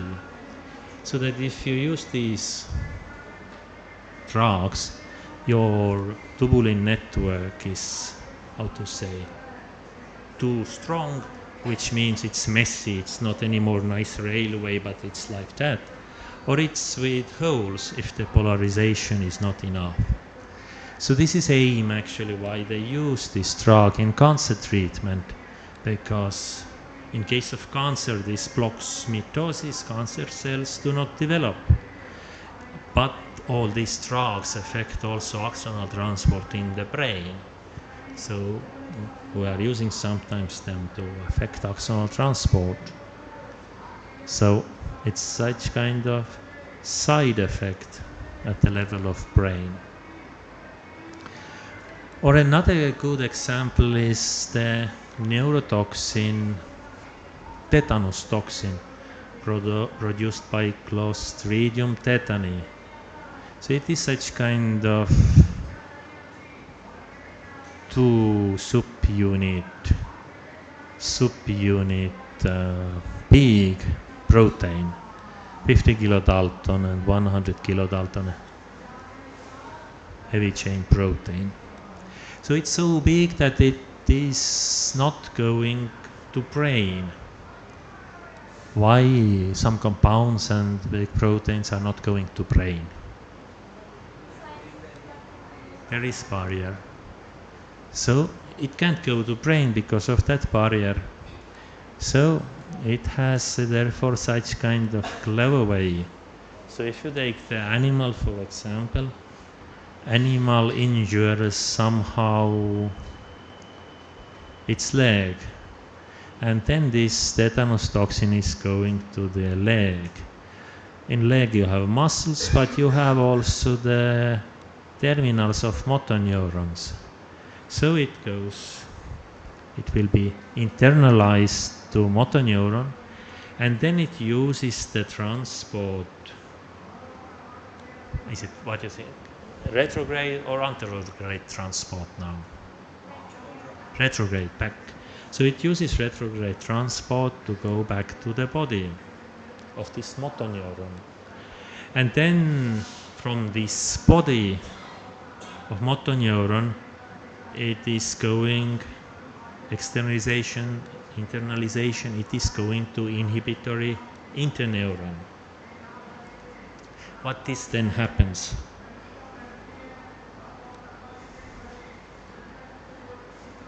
So first is that it blocks the signaling.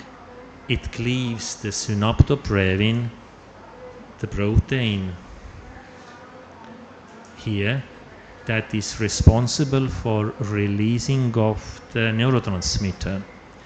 If you don't have neurotransmitter release for inhibitory interneuron, what the motor neuron will do? So inhibitory interneurons, they inhibit other neurons. If they don't inhibit, then other neurons become too active. If the motor neuron comes too active, what it is doing with muscle? There is contraction, yes, exactly. And this uncontrolled contraction is the main symptom of the tetanus toxin poisoning, not poisoning, but this tetanus, main symptom of tetanus.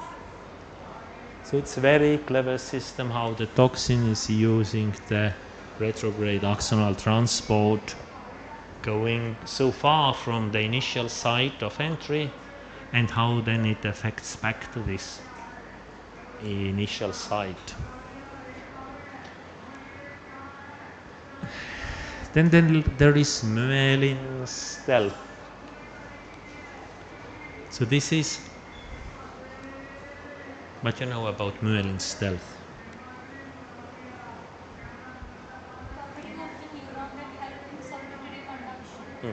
Exactly. So this is such kind of lipid layers, multi-layer lipids, which are surrounding not all but some axons. Not single axon, but usually axonal bundles. So there are more than one axon inside, if I believe it. I think it's correct, yeah. And this myelin stealth is produced in peripheral nervous system by Schwann cells and in central nervous system by oligodendrocytes. And what for it's good? As you told, it's to increase the speed of the nerve impulse movement. So that when usually the signal moves from one side to another, this requires depolarization of axon. And depolarization itself is a little bit slow. Okay, it's fast, but it's not super fast. So if you have just the axon with a lot of these channels here, this is making the signal a little bit slower. And to make the signal faster, some areas are just covered by myelin, and through these areas the signal goes through very fast. And between these myelin stealth you have these areas, small areas where you don't have myelin, they are called node of Ranvier.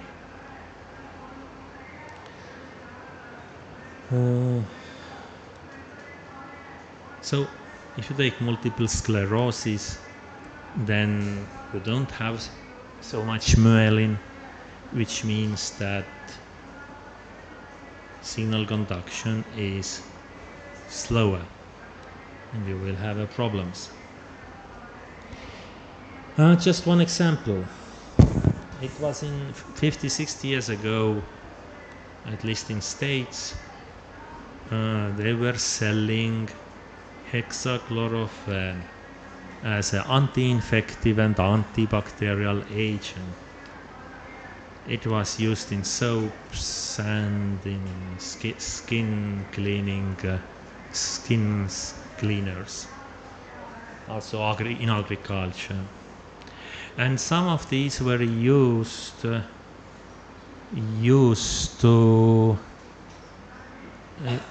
for babies. So babies were taking bath. People were thinking that it's better if the bath is containing something antibacterial, and they added this hexachlorophene containing things to the bath water. But what was the problem is that this compound was very lipophilic. So from the water it absorbed through the skin very quickly. It had no problem to go from skin to body to nervous system. And it somehow, I don't know exactly, it uncoupled OX there, and it induced brain problems, which was the loss of the myelin, edema, vacuole formation, and at the end it led to axonal degeneration and so on. So when they discovered that out, then it was discontinued. But one thing is that for some reason the myelin, it was demyelinization. Okay, and then axonal signal transmission. So we talked about that a lot. So signals should move from one place to another. This involves axonal action potential, which means that at some point the sodium channels open, you have the polarization, then the potassium channels open, you have repolarization and restoration. So, and if it's triggered, then the signal starts to move from this place where it's triggered further. So it's the signal transmission, simplified version from that. There are again some toxins affecting that. The best known is tetrodotoxin. So it's such kind of interesting agent found mostly in pufferfish. And it inhibits the sodium channels in periphery. So it can't go to brain because of the brain-blood barrier. It's slightly too complicated molecule for that. And it blocks the sodium channels in peripheral nervous system. What happens if you block the sodium channels in periphery, in peripheral nervous system?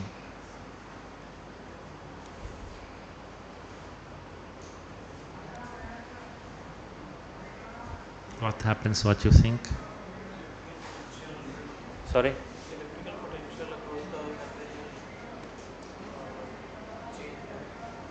Yes, but what happens if you think about action potential?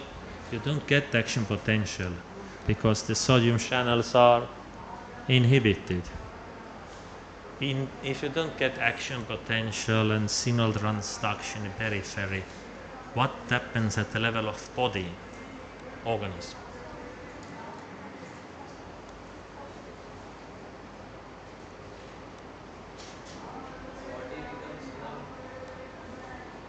So, at the beginning it becomes numb, but after that you don't have any more nervous signals everywhere.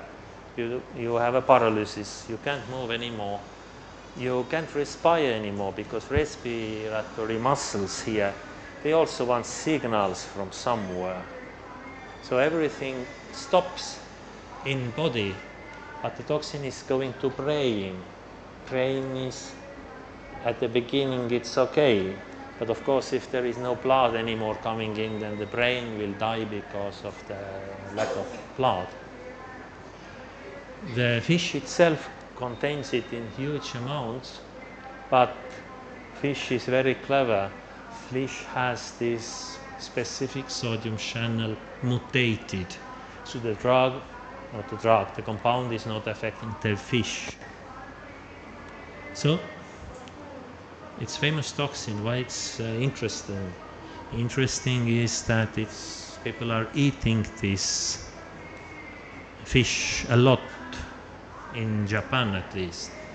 So this is so popular that they don't have enough in sea, so they are also farming it, and they are eating it. Sashimi is here in the figure, but they are eating it different way as well. Why they are doing it? One reason is why they are doing it. They want to have this dumb feeling, because if you have a little bit tetrodotoxin, then what happens? Your your face and your lips are becoming a little bit dumb, and you have some, in brain, in face, you have some, excitatory feeling or something, good feeling or interesting feeling. They want to have it. Therefore, it's popular, it's expensive. If you go to markets, most of the toxin is in internal organs and skin. If you go to market, then they are selling it also there, but quite often without skin and organs, to minimize the risk of poisoning. But despite of that, the poisoning is still happening sometimes. And there are some anecdotal cases from old times that people were considered to be dead, and then later they found out that they are not completely dead, and it's just tetrodotoxin poisoning, so brain was still a little bit living. Okay, so neurons.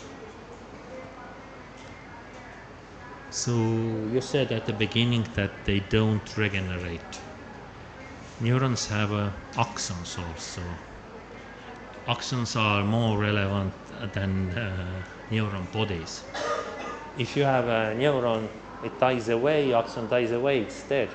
If you have a neuron and axon dies away, then this neuron is as dead, because without axon there is no use from that anymore. So the second question is then, which is not so clear maybe, you said neurons do not regenerate. Is it fully correct? Is it fully correct that they do not regenerate? And another question is, do the axons regenerate? What do you think?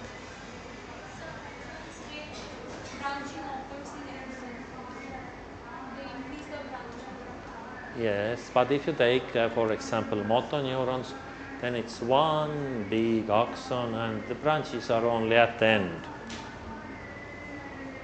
So if something happens with these axons, can this axon regenerate, grow again? What do you think? Yes, please, what do you think? You are quiet from in this side. Can axons regenerate?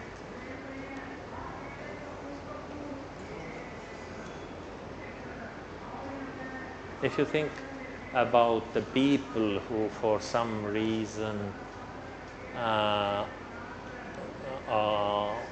they are breaking their spine or something, what happens with them later? They are in wheelchairs. And very rarely, sometimes there is some regeneration, mostly not. So that the answer will be that axons don't want to regenerate in most of cases. But there is no clear no here. I mean that usually neurons do not regenerate. Usually axons do not regenerate. So, what is clear that mature neurons do not divide. So they are out from the cell cycle and that's it.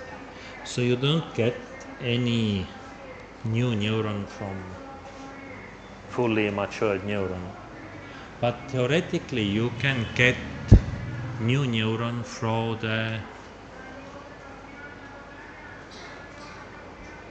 what kind of cells? Progenitor, neuronal progenitors. You don't have these progenitors very much in brain, but you have something in hippocampus. So therefore people are speaking about adult neurokinesis. So that in hippocampus, in dentate gyrus, it's very small, this hippocampus here, dentate gyrus, in this red area, you have some progenitor cells, neural stem cells. And these cells are giving us the new neurons.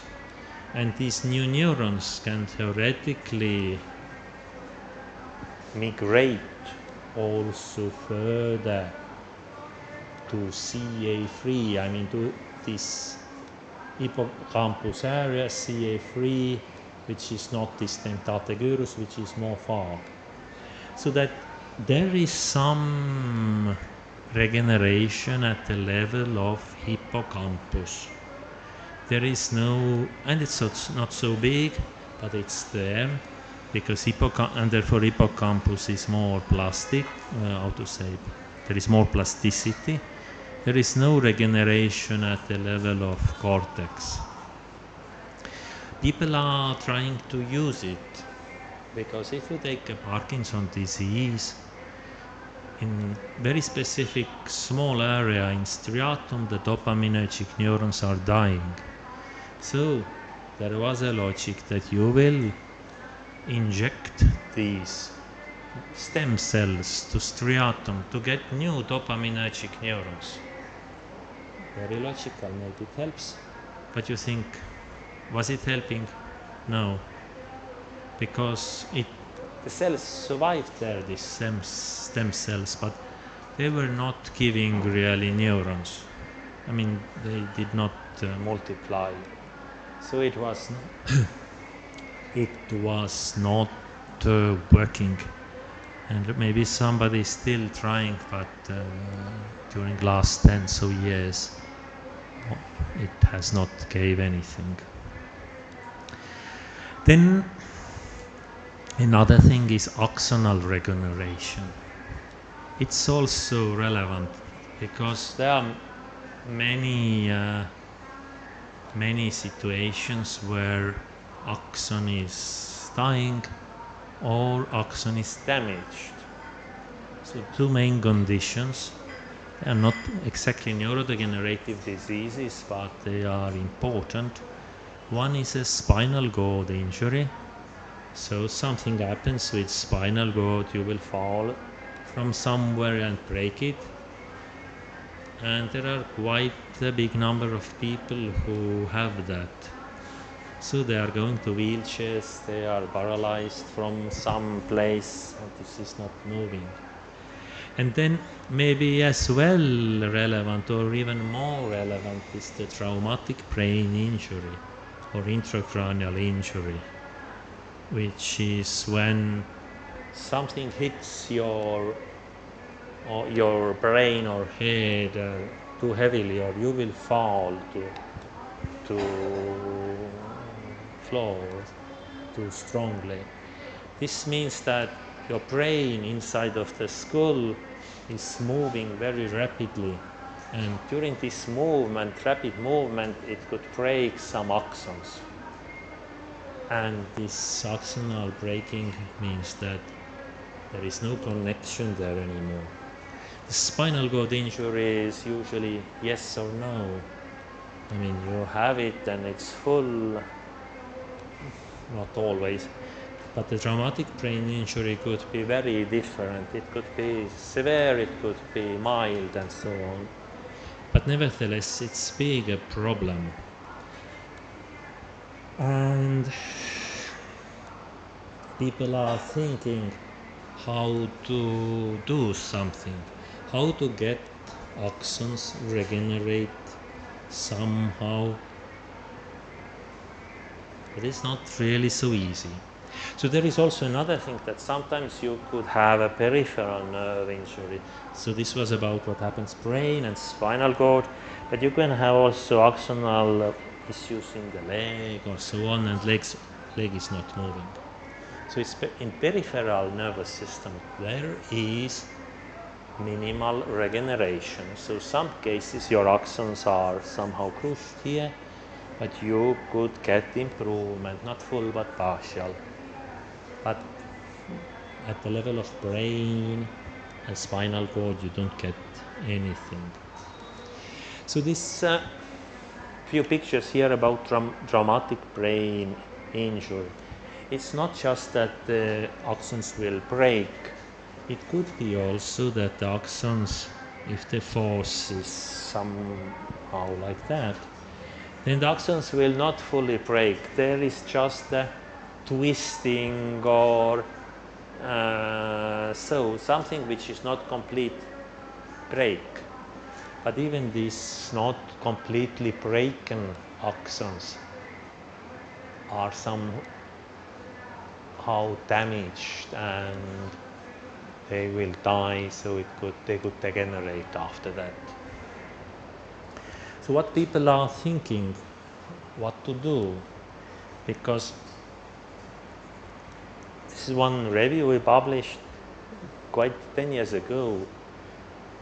Because people know that actually the axons can regenerate, but there is something which post-mitotic neurons which blocks that. There are many different reasons. One reason why this axonal regeneration is blocked, what we proposed, is lack of the energy, lack of mitochondria at the end of damaged axon. Our speculation was that axon is not regenerating because of lack of energy at the end of axon. So this has been, it was then just a hypothesis paper, then it has been later shown that indeed if you will have a better energy flux at the end, more mitochondria at the end, then it little bit improves the axonal regeneration. But no treatments from that. So do you have any questions regarding this part? Why nervous system and nerves and neurons are sensitive to damage? Something I missed, something, a lot of other things which are making them also more sensitive.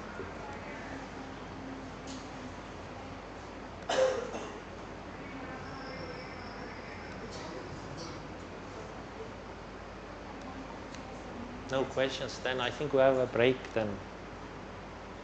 Okay? Okay to have a break. Good. And how long we will have a... We can give them lunch break. Okay. And then we can be back at around 15 or... Okay, this is okay.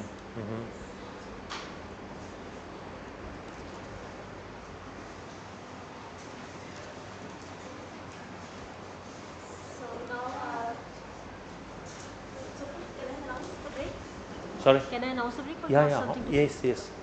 So now we'll have a lunch break of around 1 hour. So you will get coupons. One of the students will accompany you to student center where you can have a lunch over there. Every day you will get coupons to eat lunch in the student center. It's very nearby. So we'll again meet here back at around 2:15. So just be there on time. So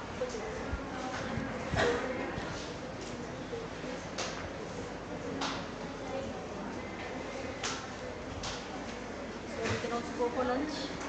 Yeah, a little bit, not too much, just a little bit to eat. Yes, okay. if there is something. All right. Okay, then let's go. You can pack your laptop. It's just nearby. We can go Okay. there if you have it. So I will take it with me.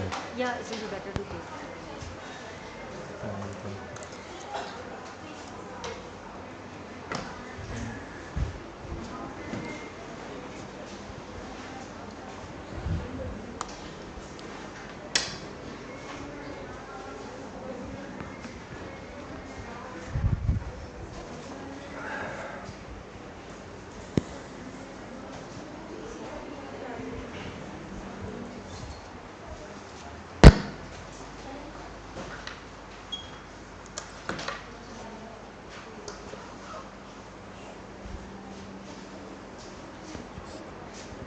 Slide 15.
Yeah, I can take it with me, so I will have to leave it anyway. Okay, that's fine. Yeah. This I will keep in the car. Okay, thank you. So when we continue Very to, nice talk. that's good at least. I hope it was. Introductory talk was, as an introduction, was very nice. If- Involving all the students.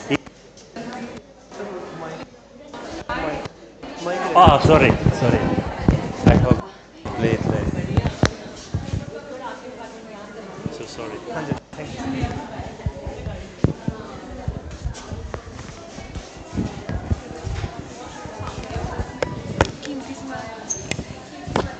Hello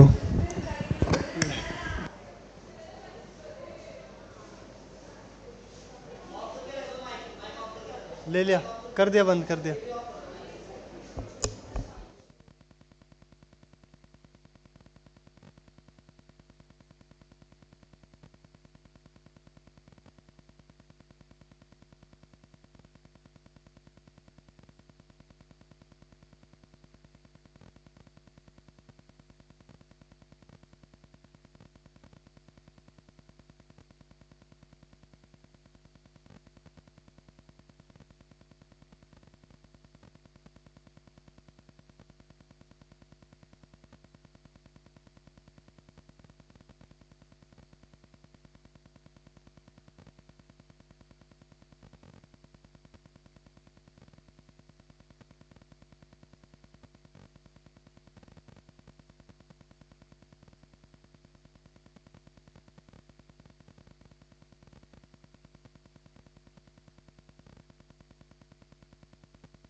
there is this function outside, so they have a very loud noise.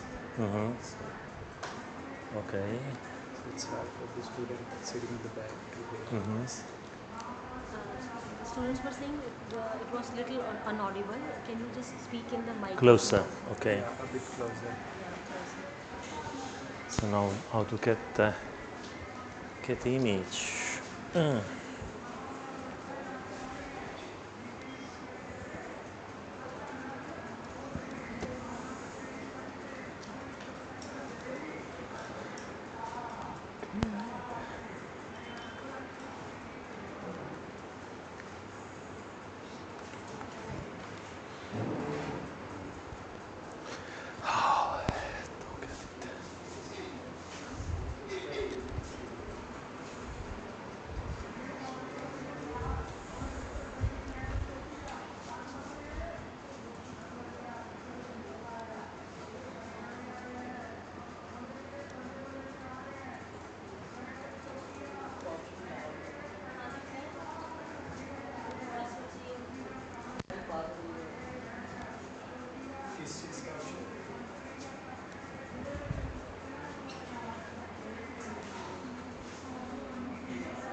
Oh.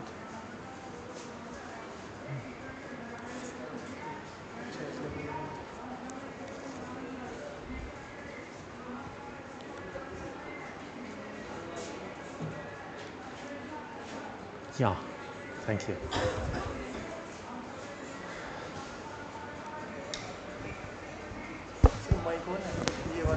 Yes. Okay.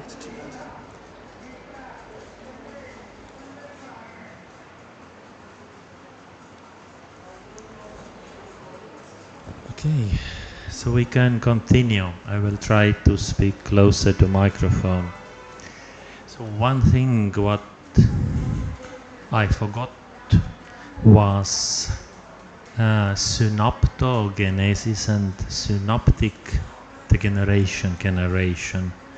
So you have neurodegeneration, neurons die, axonal degeneration, axons die, but then you have also at the end synapses. And synapses are more dynamic.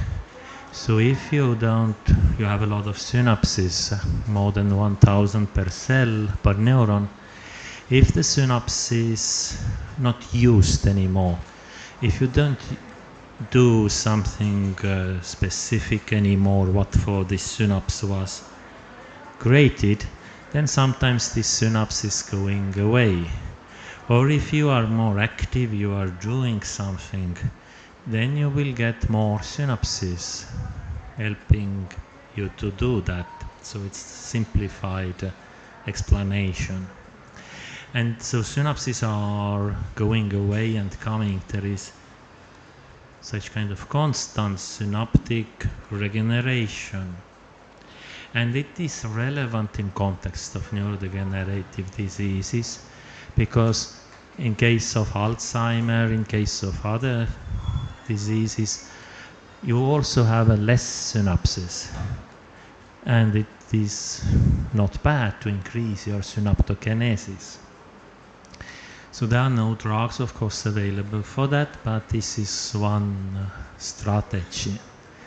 So there are one of your old papers saying, for example, that if you are going to swim in very cold water, You know, in Nordic countries there is habit, snow everywhere, ice, and then there is in lakes or in ponds there are holes in ice, and people are going, it's -10, -20 outside, they are going to swim for a few minutes.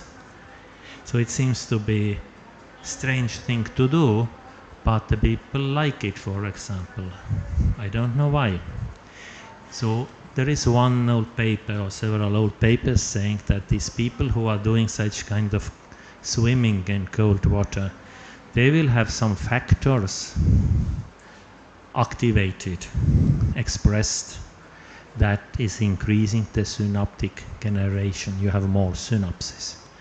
And the same thing if you are old, you are passive, sitting in home and looking for TV, then you will lose your synapses more. If you are active, you are reading books, thinking, doing a lot of things, then you will keep your synapses longer and you will have more synapses, and your dementia is coming more slowly. So let's go then to neurodegenerative diseases. So this was the same slide we had before. So that the most frequent prevalent one is Alzheimer. It's approximately 50 million people living with dementia in the world at the moment, and from that maybe half have Alzheimer's diagnosis, or maybe two-thirds really have Alzheimer. So the numbers are lower in developing countries, in countries where population is young, but this is an average which gives this 50 millions. So Alzheimer's disease. So I have here about every disease. I'm trying to show you the symptoms. If I have some videos, I will show the videos explaining how patients are looking like, what is the main mechanism. I'm not explaining the mechanisms in very molecular way. And then I will spend a lot of time to explain what kind of drugs are currently used. So let's hope how the video will work.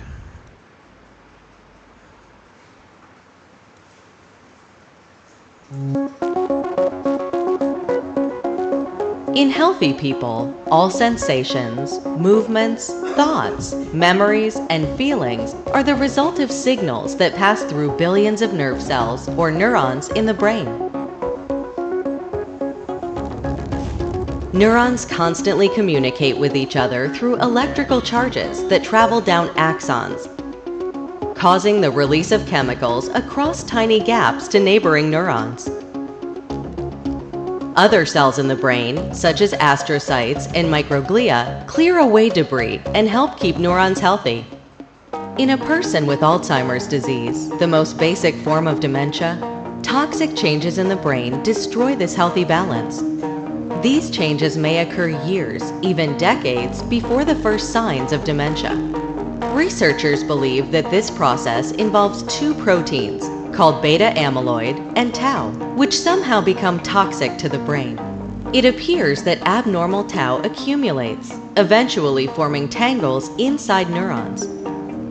And beta amyloid clumps into plaques, which slowly build up between neurons. As the level of amyloid reaches a tipping point, there is a rapid spread of tau throughout the brain. But tau and beta amyloid may not be the only factors involved in Alzheimer's. Other changes that affect the brain may also play a role over time.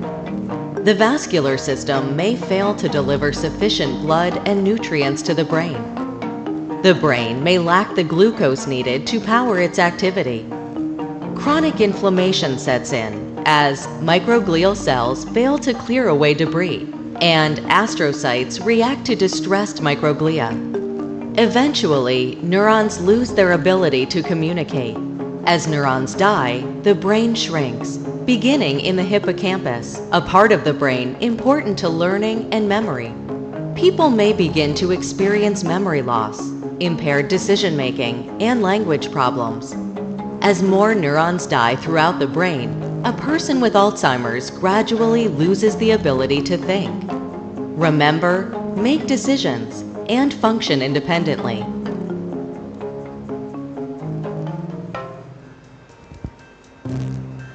Achieving a deeper understanding of the molecular and cellular mechanisms and how they may interact is vital to the development of effective therapies.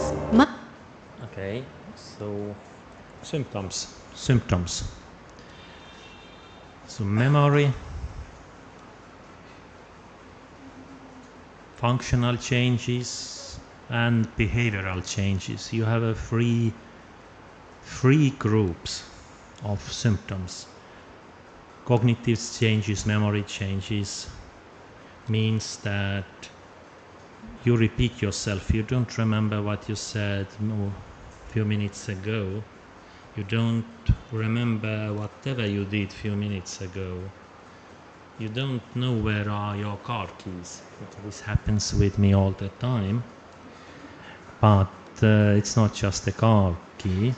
Then you can't make decisions what to, how to say, to next. So you don't understand, you don't have a sense of time and space. You don't know where you are. You can't learn any more new things properly. And you do at the end, you don't remember or recognize your friends, and at the end you don't recognize your family members. So these are cognitive and memory changes.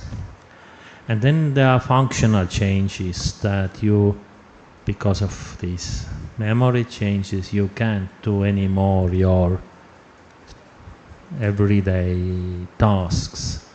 So you, of course, more complicated tasks go first, managing of finances, personal hygiene, dressing. So you can't move anymore fully normally. And so at the end this means that you will be in the bed. Somebody has to help you. And then also what is, sometimes you see that Alzheimer in films, in Western films, now Alzheimer patients are, how to say, running away from the hospitals and so there are behavioral changes that patients may develop psychological and behavioral disturbances. They are behaving socially strangely. They have delusions. They are depressive. They are aggressive. They don't want to eat sometimes, or they eat too much. So the eating habits are not normal anymore. And actually these behavioral changes these are the main reasons why the patients anymore can't manage, can't cope at home, and they should move to the care facility. So,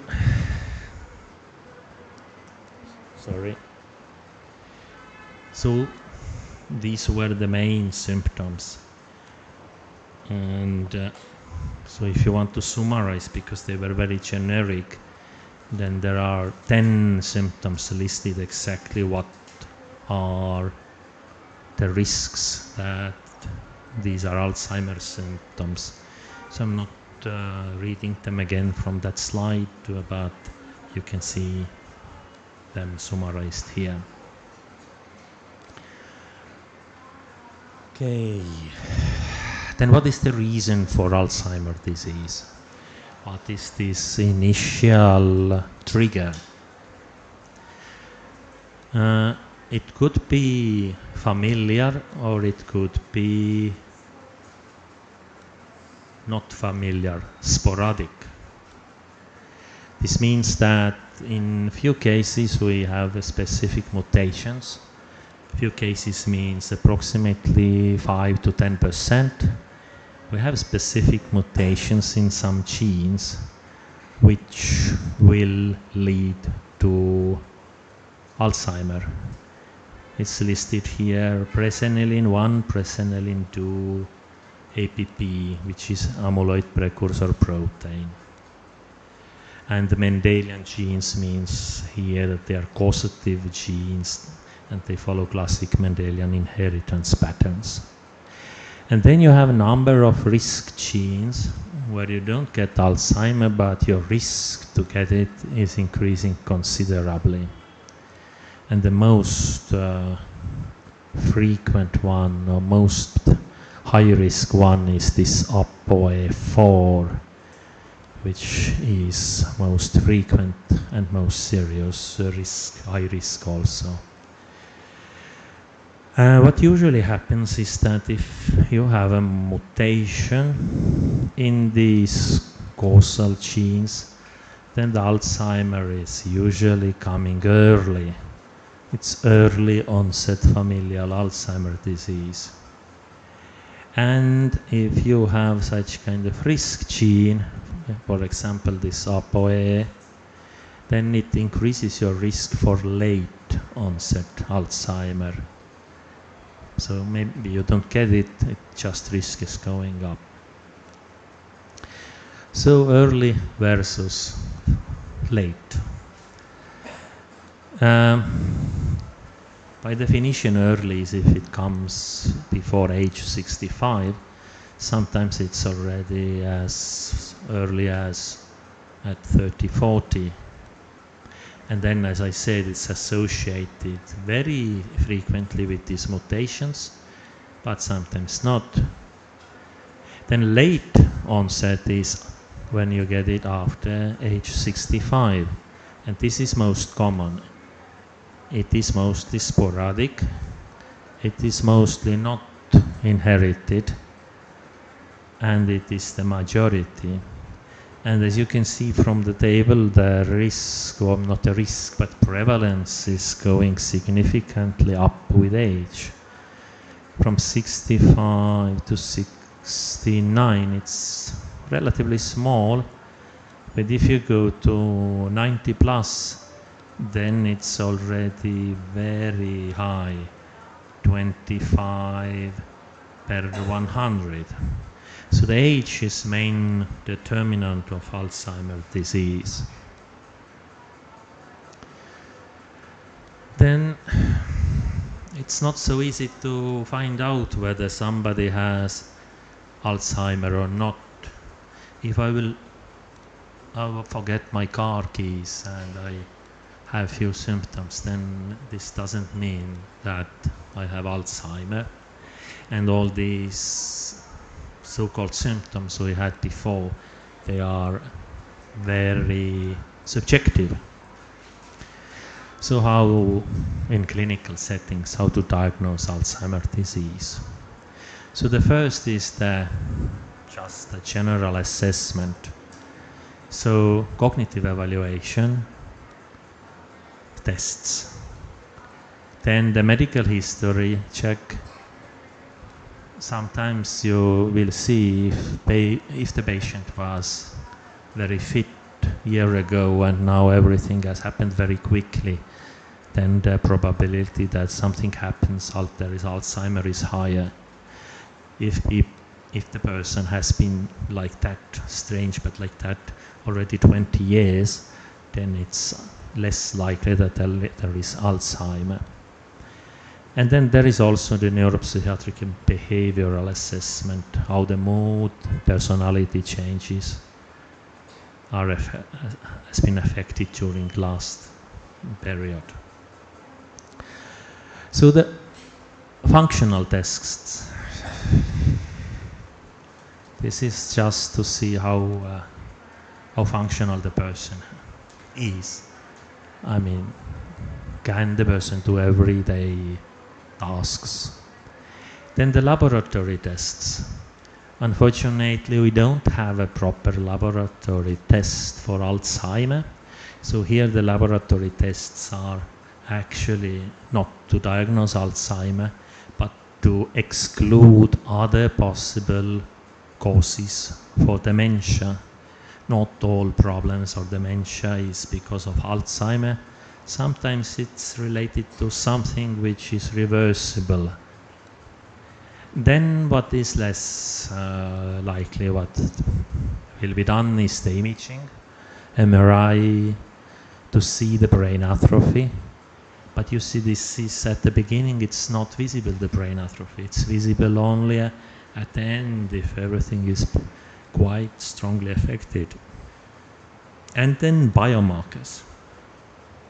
So this is more tricky because actually in clinics we don't have proper biomarkers.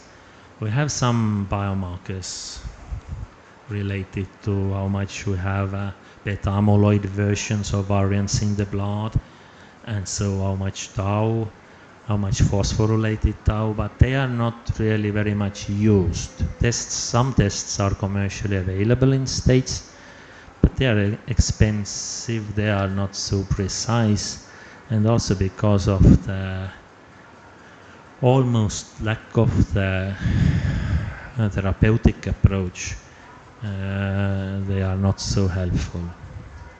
So the main thing at the beginning, how to diagnose early stage Alzheimer, is unfortunately only this evaluation, clinical assessment. Then dementia. Is dementia same as Alzheimer's disease? So it's not, but quite frequently dementia is not, it's used instead of the Alzheimer's disease. So Alzheimer's is specific disease and the most common cause of dementia, while dementia is the syndrome, general term for cognitive decline. And it's mostly Alzheimer, but not always. But since it's difficult to diagnose the early stage Alzheimer, people or doctors can diagnose dementia. They can't diagnose early stage Alzheimer so easily. Because of that, dementia is sometimes used as a term instead of Alzheimer's disease. So the reasons for dementia could be also related to stroke, Parkinson infections, or trauma. Symptoms are very similar. Diagnosis is also very similar. If you have 55 million dementia patients worldwide, then maybe 50, 60, 70% is Alzheimer.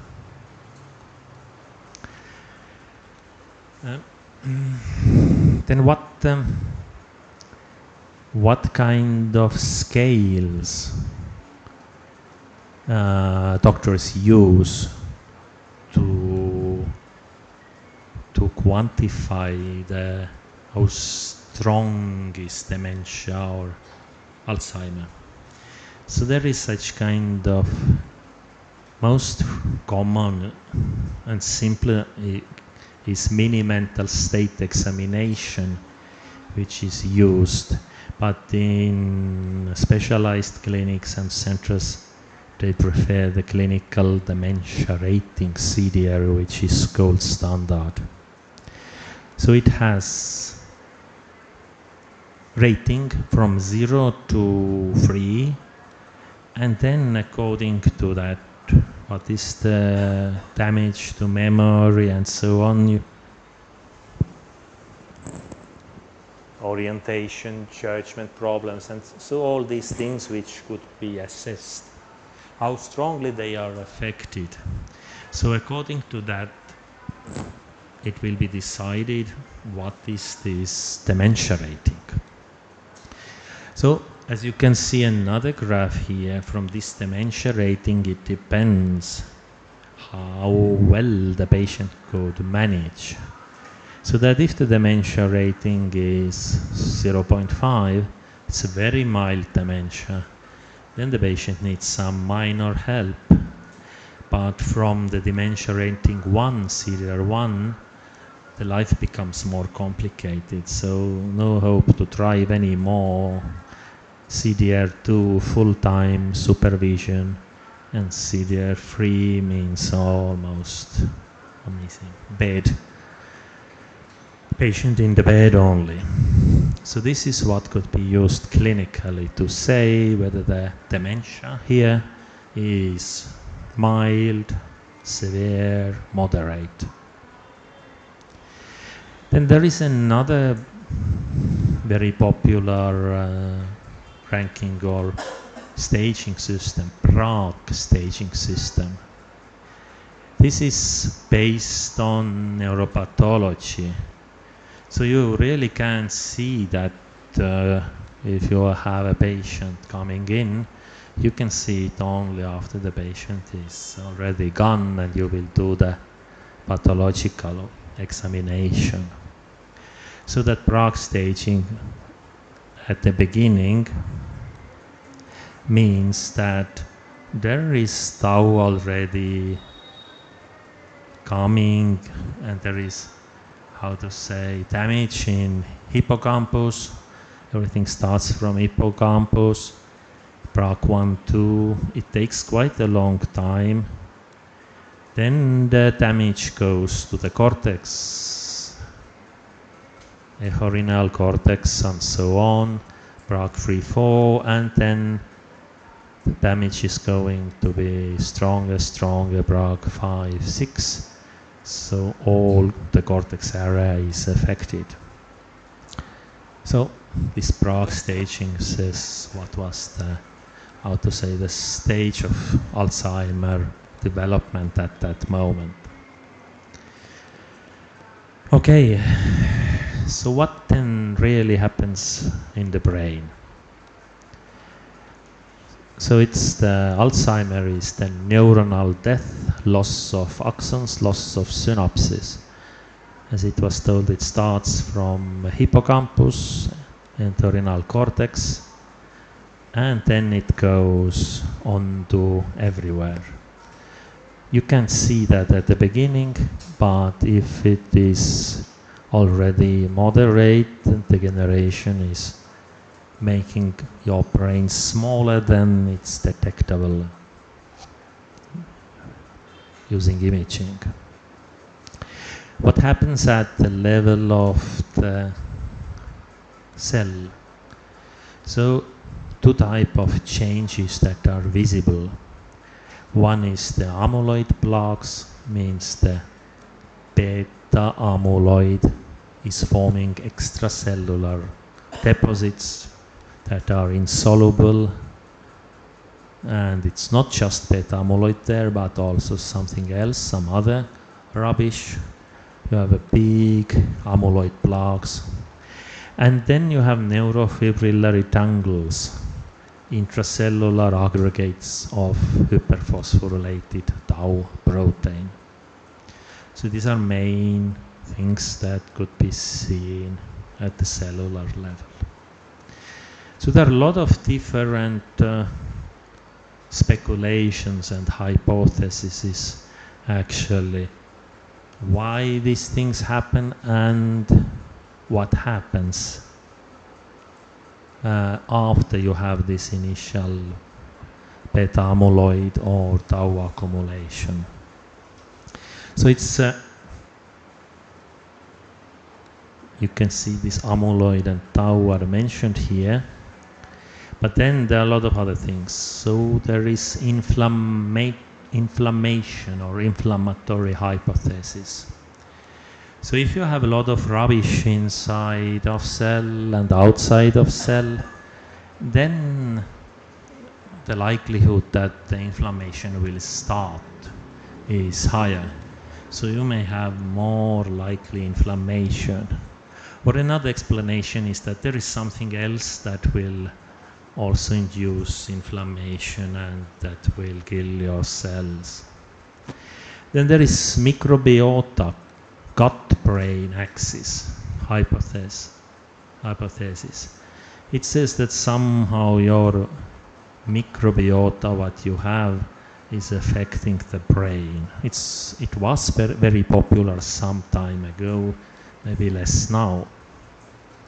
Then there is autophagy hypothesis. Autophagy is to remove the rubbish.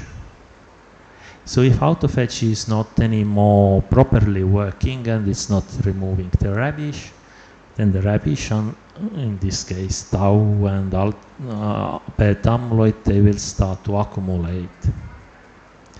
Then there is mitochondrial Ross hypothesis. Is that mitochondria are not happy, they are damaged, they are starting to produce a lot of free radicals, and the free radicals are affecting the cells. Then there is cholinergic hypothesis, saying that you have less cholinergic signaling, and this is affecting the system.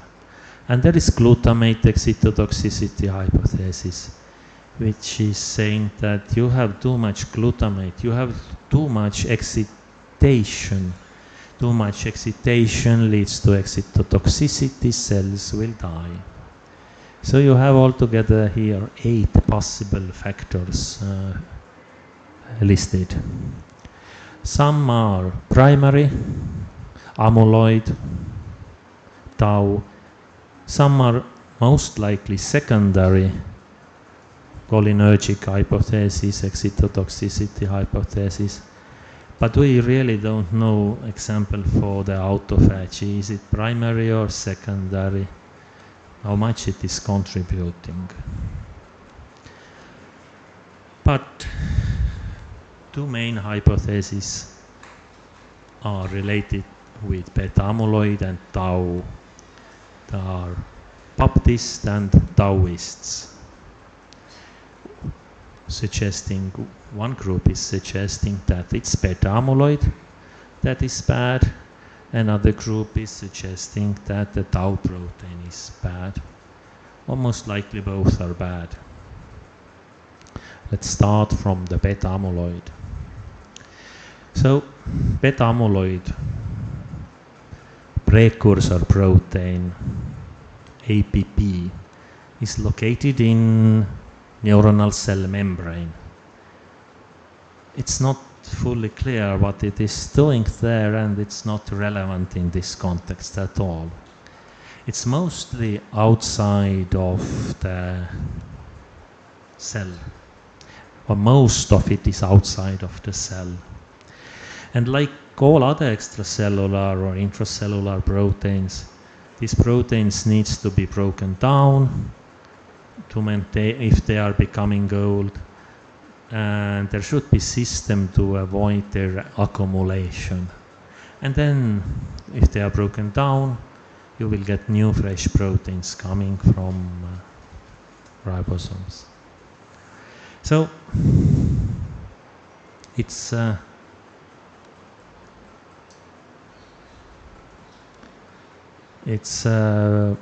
to say, unclear what protein is doing, but it's clear what happens later. So if it's necessary to cleave this protein, to send it to rubbish, then it's first cut by beta secretase, and then what remains will be cut by gamma secretase. So this gamma secretase is actually not one protein, it's the complex of several proteins, and presenilins are part of this complex. And then, if everything goes well, then these fragments after this cutting will be just removed and destroyed by the cell. But then one of these fragments is more, so to say, sticky than other and can't be demolished further. It starts to form the fibers outside of the cells, and this will lead to amyloid plaque formation. I have one more detailed explanation about that in this video also. APP processing and plaque formation. excess amyloid beta peptide is believed to be a main contributor to the dysfunction and degeneration of neurons that occurs in Alzheimer's disease.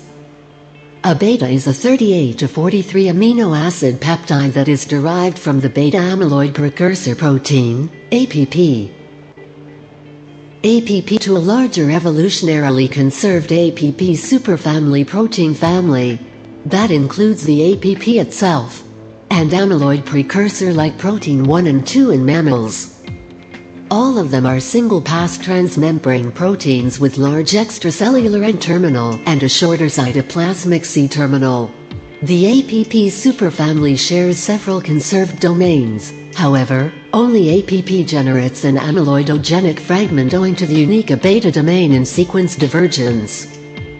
Though expressed in many tissues, APP is concentrated in the synapses of neurons in the central nerve system. APP can be sequentially two different ways by different sets of enzymes. An amyloidogenic pathway leads to amyloid plaque formation, while a canonical pathway does not. In general, almost 90% of APP undergoes the non-amyloidogenic canonical pathway, and 10% the amyloidogenic pathway. However, the ratio can be altered by genetic mutations, environmental factors and the age of the individual.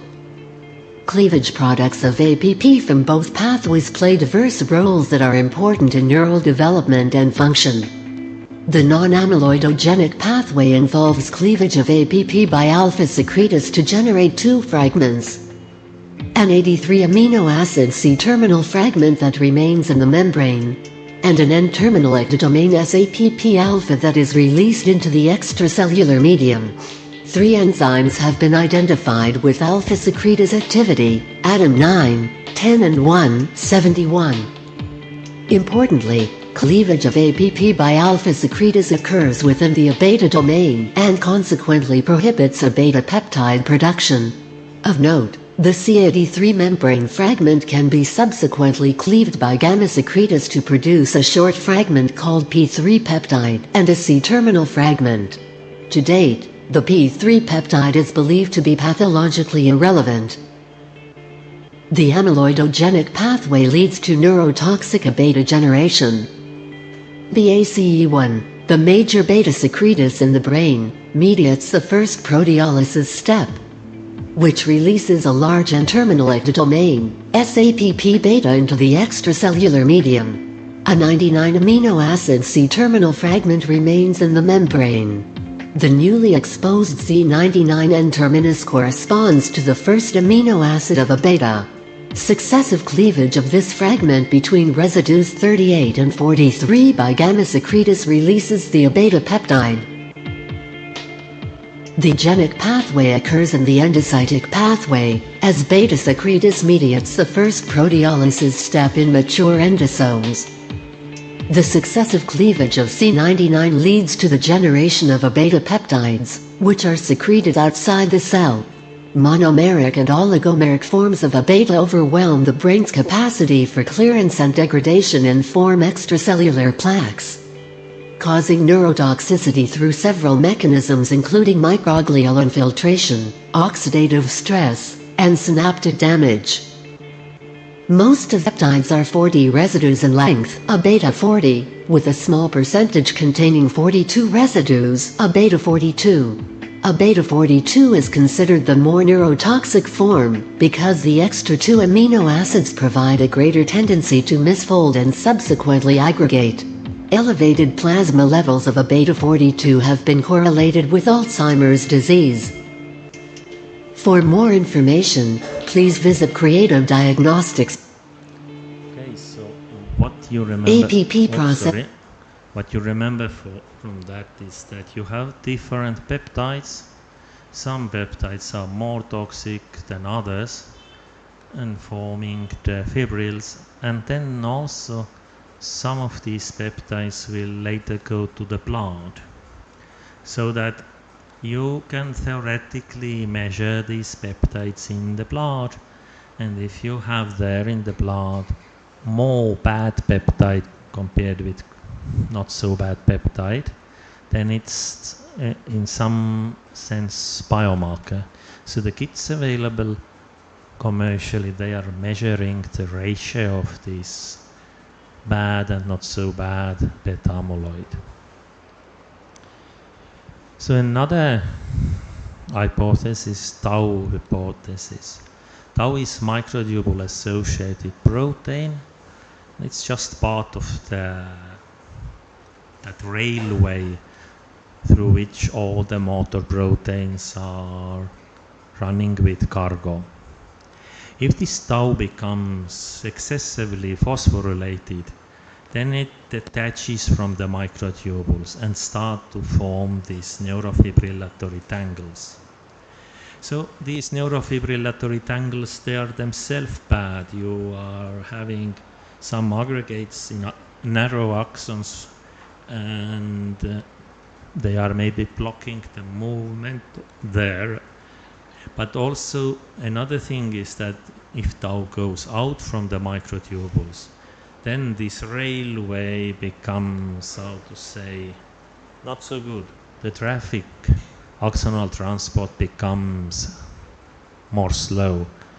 So these two things together, or one thing more than another, accumulation and inhibition of axonal transport, is the basis of this tau hypothesis. So this is all about the mechanisms. So it's now pharmacology, which is more, how to say, complicated and also less interesting, but much more relevant. So what doctors will prescribe if the people have Alzheimer or dementia? So here you have the UK guidelines from British medical journals that they have two kinds of drugs. These anticholinesterases, free drugs, donepezil, galantamine, rivastigmine, and memantine. So if patient will get the diagnosis mild dementia, then the recommended start this monotherapy with anticholinesterase. If the patient will get the diagnosis of severe dementia, then it's recommended to start with memantine. So both together is also okay option, but this at the beginning monotherapy is recommended. Why these compounds? So if you remember this circle from previous slides, then there was this cholinergic hypothesis. So that quite early the Alzheimer brain is losing cholinergic neurons in the forebrain, and there is no cholinergic activation anymore. So the logic is very simple. We have this pathway activated. How to get this activated? We inhibit the breakdown enzymes who are breaking down acetylcholine. So we have more signal. So free compounds available. They inhibit, as I told, acetylcholinesterase. You have more of it in synapse. They will activate postsynaptic nerve terminals more actively. The difference, why these three compounds, there is difference. One is selective acetylcholinesterase inhibitor, another is combined. It inhibits acetylcholinesterase and butyrylcholinesterase. Butyrylcholinesterase is coming from astrocytosine, so you will theoretically get stronger inhibition. And then there is galantamine, which is positive allosteric modulator of the acetylcholine receptors. So receptor response is stronger. So all these three are used they are already relatively old.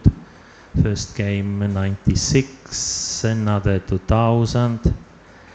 And there is no really clinical difference between them, with exception of the half-life. So if you are developing drug, for example, then it doesn't make sense to develop drug that you will have to take, or pill that you have to take 10 times per day.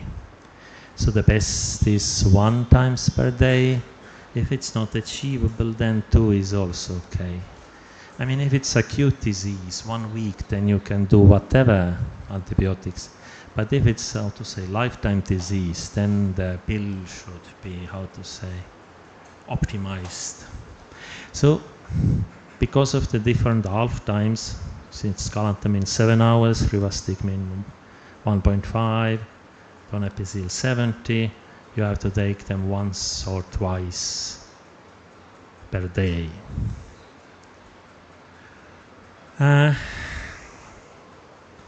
So they are all quite similar. They are all quite well tolerated, and the symptoms they have are not so important. Loss of appetite, nausea, vomiting, diarrhea. So quite okay to take them. Then another one was memantine. So you remember excitotoxicity hypothesis. Means that we have too much excitation, too much glutamate. So because of that hypothesis, it makes sense to inhibit this excitation. And memantine is the NMD receptor, it's glutamate receptor antagonist. So you inhibit glutamate receptor, you will get less excitation, and it's good. So its half-life is long, once per day, well tolerated, side effects acceptable. So both are working, but they are symptomatic. Means that they will improve a little bit your symptoms, but your disease is developing further and effect is small. So if we will take just 2 clinical studies to explain that better. So here is the clinical study with memantine, and it was the moderate to severe Alzheimer's disease alone or with cholinesterase inhibitor. So you see in placebo, here we have weeks, and here we have a behavioral scale.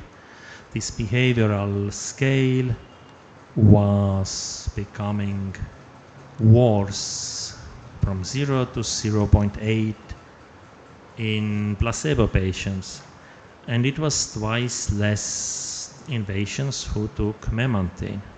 So the behavioral scale or behavioral symptoms, they become worse, but not so quickly as in placebo group. Or another clinical study with if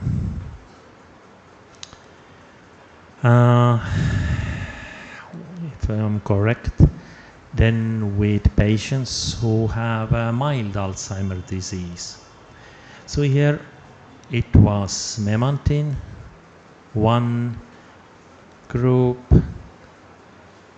plus acetylcholinesterase inhibitor, and here we have this cholinesterase inhibitor, acetylcholinesterase inhibitor alone. So you see that memantine made the situation even,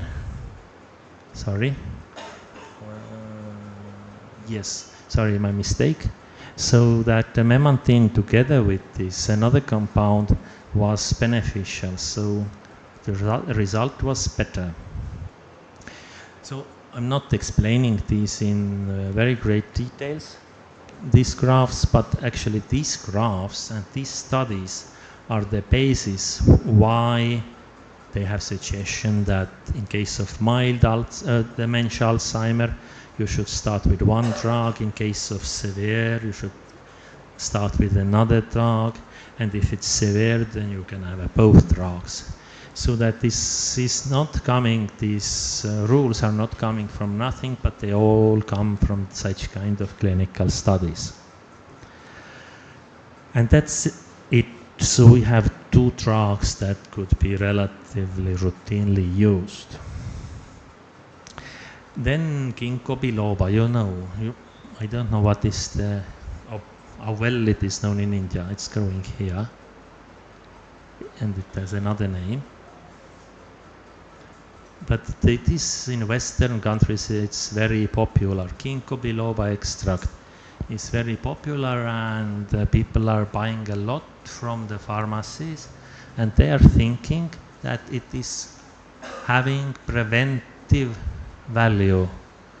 It is preventing dementia and Alzheimer's disease, or they are not thinking so seriously. They are saying that it's good for memory. But the general idea is that they hope dementia will not come.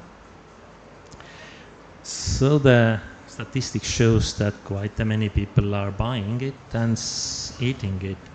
But then if you take the proper studies, so this Lancet studies shows here that it doesn't really matter whether you take it or not.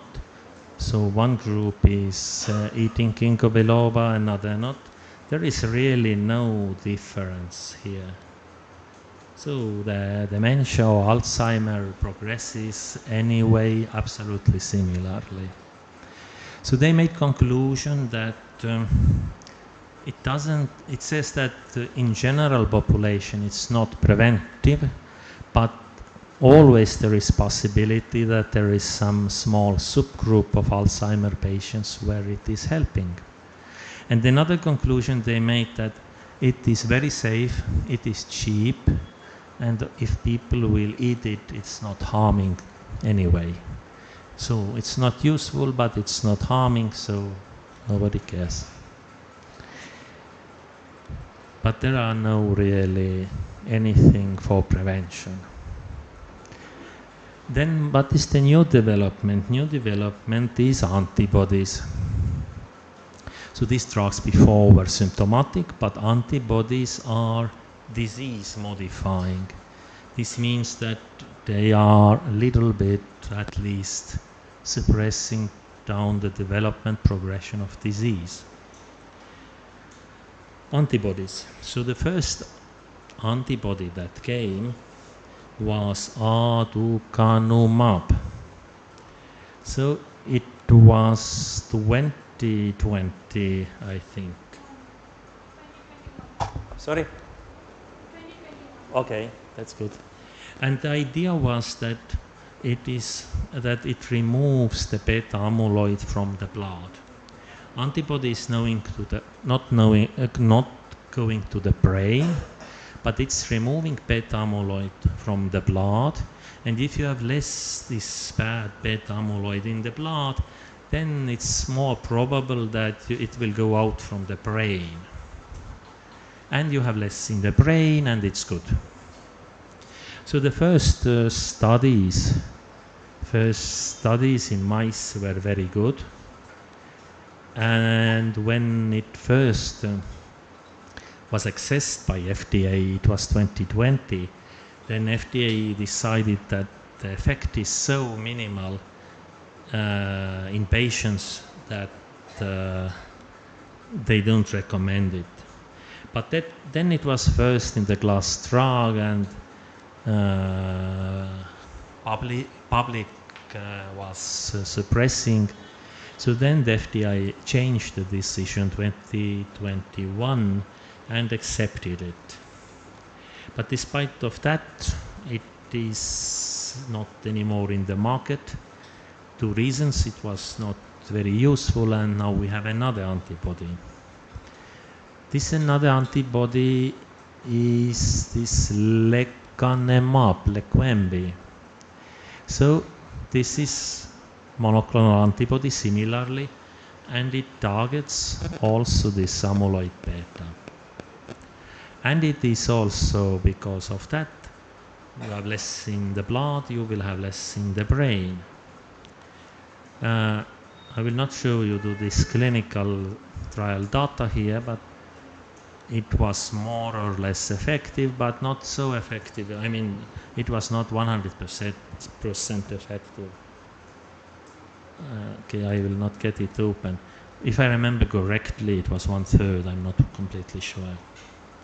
It's expensive annual treatment, as you can see, 26,000 USD at that moment when I made that slide, at least.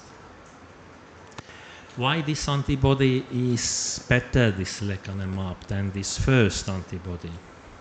So one explanation is that it is recognizing different kind of beta amyloid.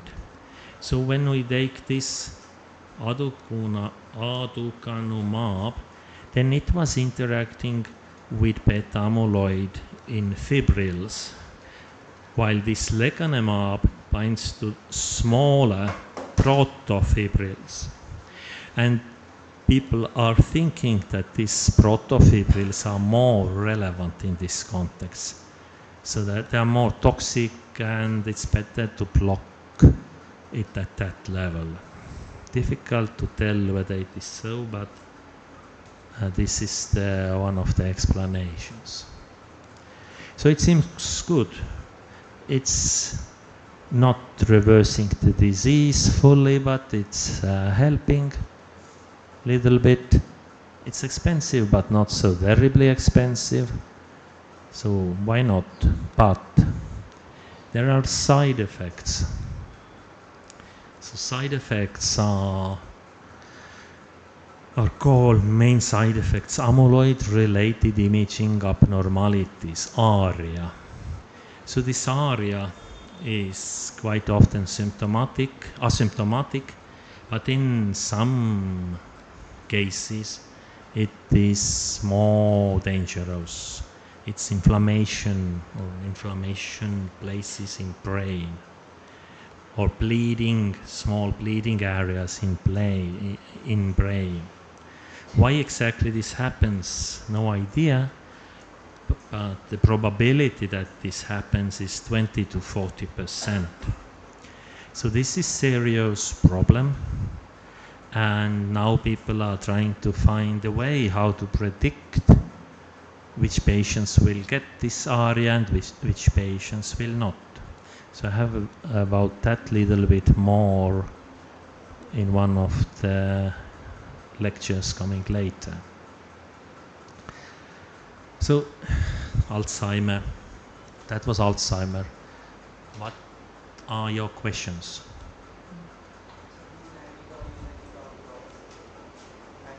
Yes.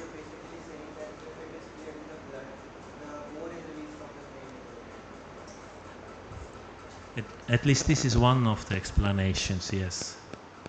Because the probability that the beta amyloid will leave from brain to blood is higher if you have less in the blood.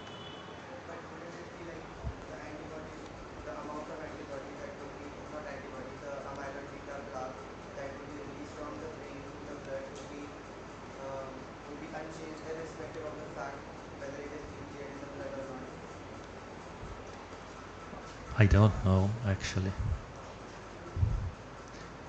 But I'm not sure whether people have measured that, but if the clinical studies show that Alzheimer is developing more slowly, then actually you can't invent other explanations. If you have less beta amyloid in the brain, why you have less? Most likely you can't change the formation of beta amyloid in brain with an antibody in blood. So only logical explanation is that it goes out from the brain. I don't know too much about that, but I can't invent other reasons.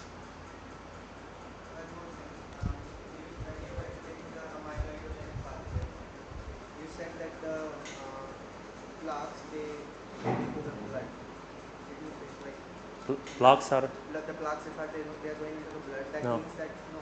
I mean, plaques are not going to the blood, they remains in brain. So the tau fibrils are inside of the cells and the plaques are outside of the cells, between the cells in brain. And they are not, plaques are not going away, but this, how to say, maybe small fibrils and soluble one is going away. Does that mean that the blood-brain barrier is getting weaker and that's why the plaques are... That's a good question. So it's difficult to explain. So if you think about the blood-brain barrier, then it has holes. They are not exactly holes, but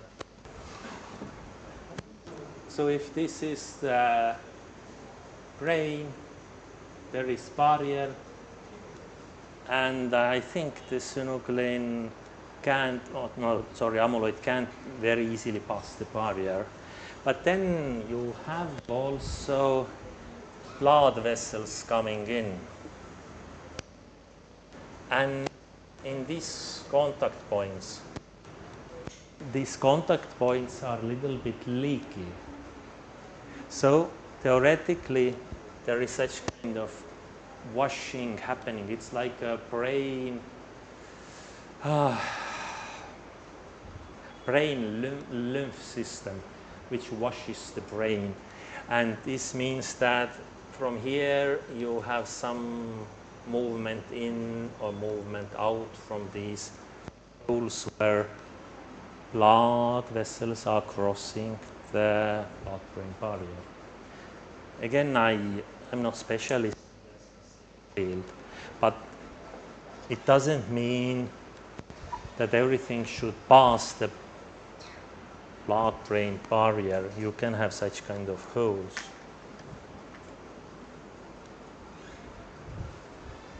So I don't know, was it helpful? Maybe a little bit.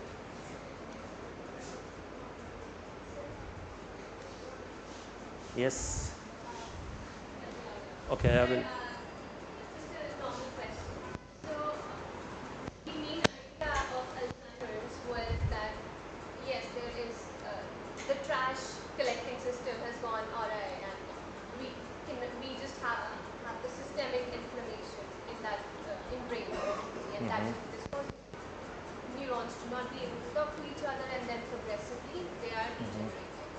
So, comparing and contrasting this to, say, for example, somebody who has epilepsy, and then in a lot of cases, like grand mal seizures, they do have lobotomies of certain lobes.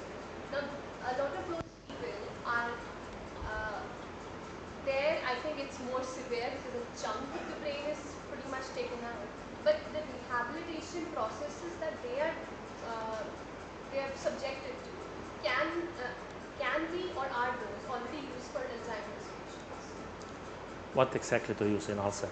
So rehabilitation, so for a lot of people with lobotomies, they ask them to do certain exercises, certain motor rehabilitations, a certain...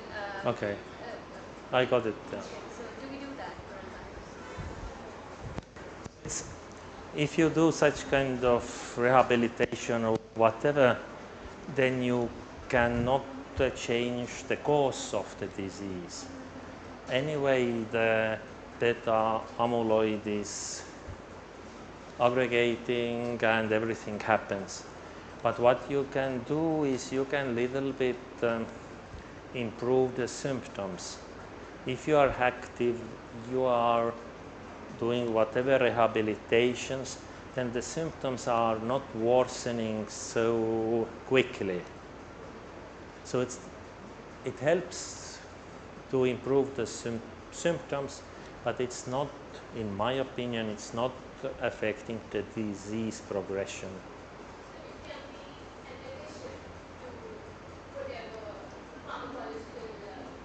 Yes, yes. It's, I think in these two compounds or drug groups used as a symptomatic treatment, they are okay. You can add to this physical activity, which is always good, not just for Alzheimer patients, but for all old patients, old dementia patients.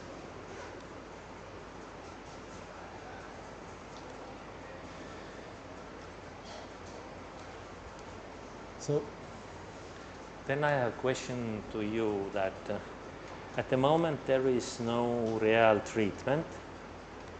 There is this antibody. Antibody is efficient, partly. It's expensive and it should be started quite early. Is it making sense to develop new diagnostic kits or tools for disease which has no real treatment? No disease-modifying treatment.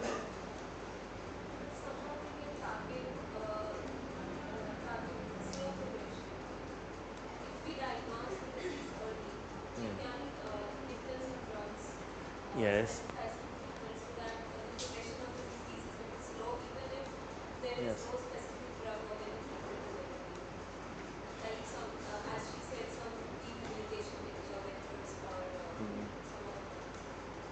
So, but if you don't have, well, let's think, you don't have a drug, and you apply for a grant where aim is to develop diagnostic for that disease. What they say, quite frequently they are saying that it is not helpful. If people will know early that they have some kind of disease which could be treated, how it helps? Not really.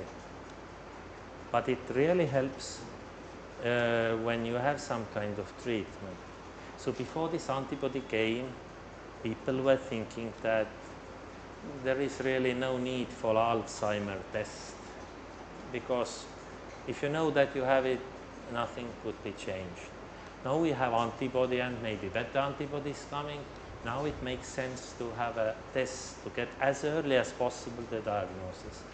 Because these behavioral scales or whatever, cognitive capacity, they are not very precise at the beginning. So if you are a very clever person and you have very good IQ, then it takes long time before this questionnaire will catch you. You have to lose a lot of your intellectual capacity to get your diagnosis, and then it's already quite late maybe. But if you have a blood test which is saying that this version beta amyloid bad and good beta amyloid ratio is changed, you can get it faster, and theoretically if there is drug antibody, you can get your treatment faster. So, but 5 years ago, I remember when evaluating applications, then the agency said that we don't want tests for the diseases which do not have proper drugs. Good. So now we have a next disease, Parkinson. So Parkinson disease got its name after the English physician James Parkinson, who published an essay of the shaking palsy. And this is the first time it was documented. So I have one video again showing the patients. Let's see, will it come? Yes.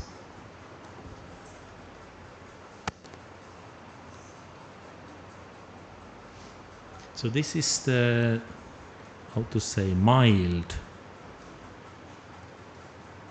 Parkinsonism, early stage. So what is different?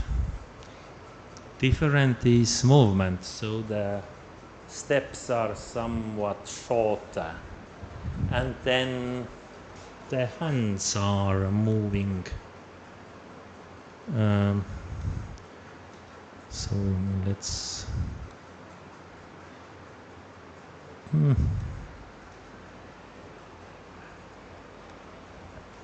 slightly strangely, and especially one hand. So there is a possibility that one hand is moving more than another less. So if you remember from the news, then when this war in Ukraine started, then they had a picture of the Russian President Putin who was keeping one hand always like that and another was moving, and they were saying that, aha, Parkinsonism. But another option was, explanation in newspaper was that because he was a previous security police person, that this was trained to keep it close to the arm or gun. Sorry, no. So then it goes on the advanced stage, and in advanced stage you will see this movement is becoming more complicated. Steps are shorter. So this is the main symptom. These are the main symptoms, that the limbs have some kind of tremor, steps are short, body is very rigid, and the head is usually like that. And this is one thing, motor symptoms. And then there are secondary symptoms, non-motor symptoms, depression, speech disturbances, and many other symptoms, from salivation to constipation. But what is very different from Alzheimer, that this is just at the beginning motor symptoms. So if Alzheimer patients will first lose the memory, and because of that they are becoming socially inactive, then Parkinson's disease patients, they don't have at the beginning any intellectual problems. They are still remaining active. So therefore you have many famous people here. So there are pictures of Muhammad Ali, Michael G. Fox, previous Pope, and Yasser Arafat, who actually had a Parkinson's disease and who were still, how to say, still active after that. And for example, Michael G. Fox, who got the Parkinson quite long time ago, what he did, he established the Parkinson Disease Fox Foundation, and this foundation is funding quite well the Parkinson research at the moment.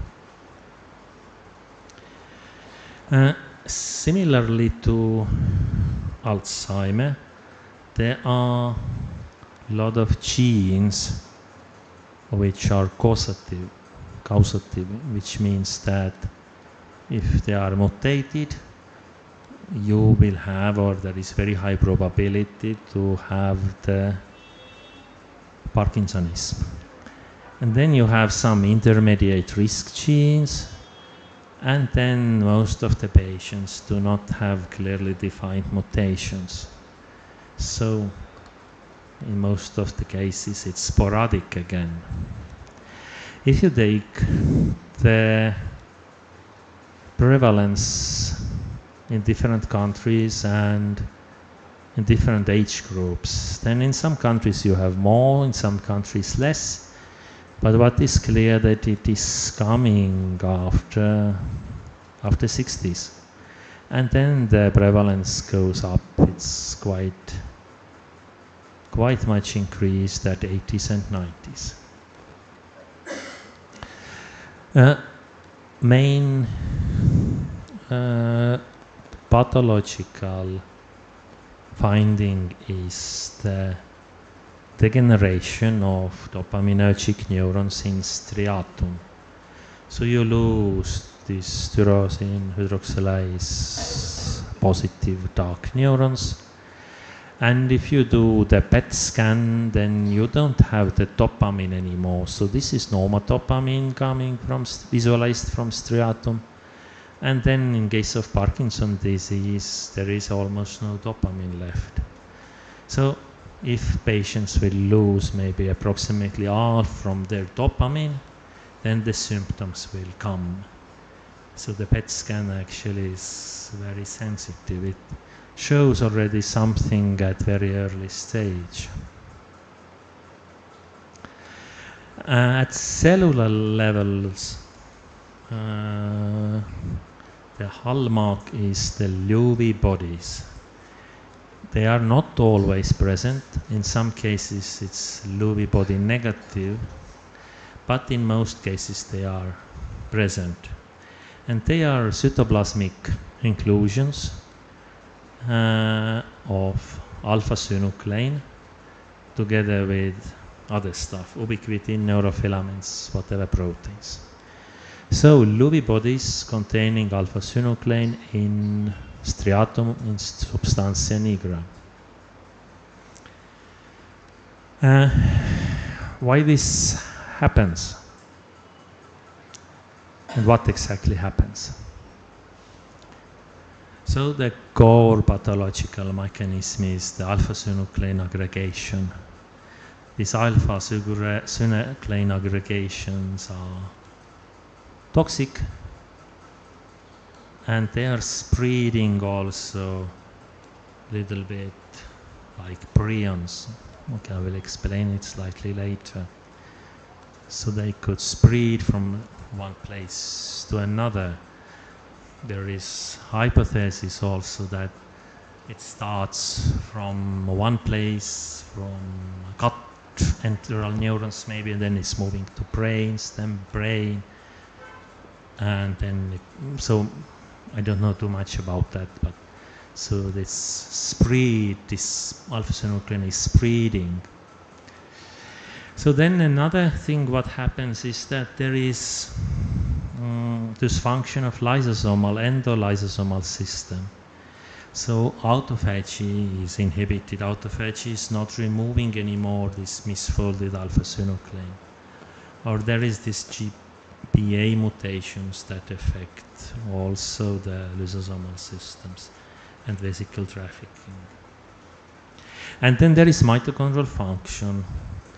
This well-described PINK1 Parkin pathway, which is related to mitophagy. It's mitochondrial removal by autophagy. There is less ATP production if mitochondria are not happy. Yeah, and mitochondria are signaling to apoptotic pathway also. So there is maybe more neuronal loss and apoptosis. So we can't tell that alpha-synuclein is only one thing. There are three different possibilities. If you take this PINK and PARK independent mitophagy, then we really don't have alpha-synuclein aggregates so much. We don't have Lewy bodies. So there are different mechanisms. Alpha-synuclein aggregation is the major, most important, but you can have Parkinson's disease also without it. So how this alpha-synuclein is exactly toxic? So actually nobody knows that. There are many speculations and good works and bad works, and I don't know how it works. This is the last paper, just maybe a month old, where they showed that alpha-synuclein oligomer in plasma membrane will form such kind of unspecific pore, and that this pore, that several molecules, whatever, could cross this pore from intracellular space to cell. So I do not know whether this is the case or not, but this is just to illustrate that it's not exactly clear how alpha-synuclein accumulations are toxic. And since I don't know that, I don't speculate further. Then pink and parking pathway. This is what we are studying also in our lab. And this is now very well established and it's clear. Almost clear. So that if mitochondria damages, mitochondria is damaged, it depolarizes, then the kinase, pink 1 kinase, will accumulate to outer membrane. If it's in the outer membrane, then it will attract another enzyme, ubiquitin ligase Parkin, to mitochondria. This ubiquitin ligase is phosphorylated by pink and it becomes active and it will start to ubiquitinate other proteins in mitochondrial outer membrane. And these ubiquitinated other proteins, they will attract in autophagy adapters. So it's optineurin and others are listed there. And autophagy adapters will help in autophagosome formation. And this bad mitochondrion will be surrounded by autophagosome and autophagosome will fuse to lysosome and it's gone from the cell. So it's the quality control, mitochondrial quality control. That happens also in neurons.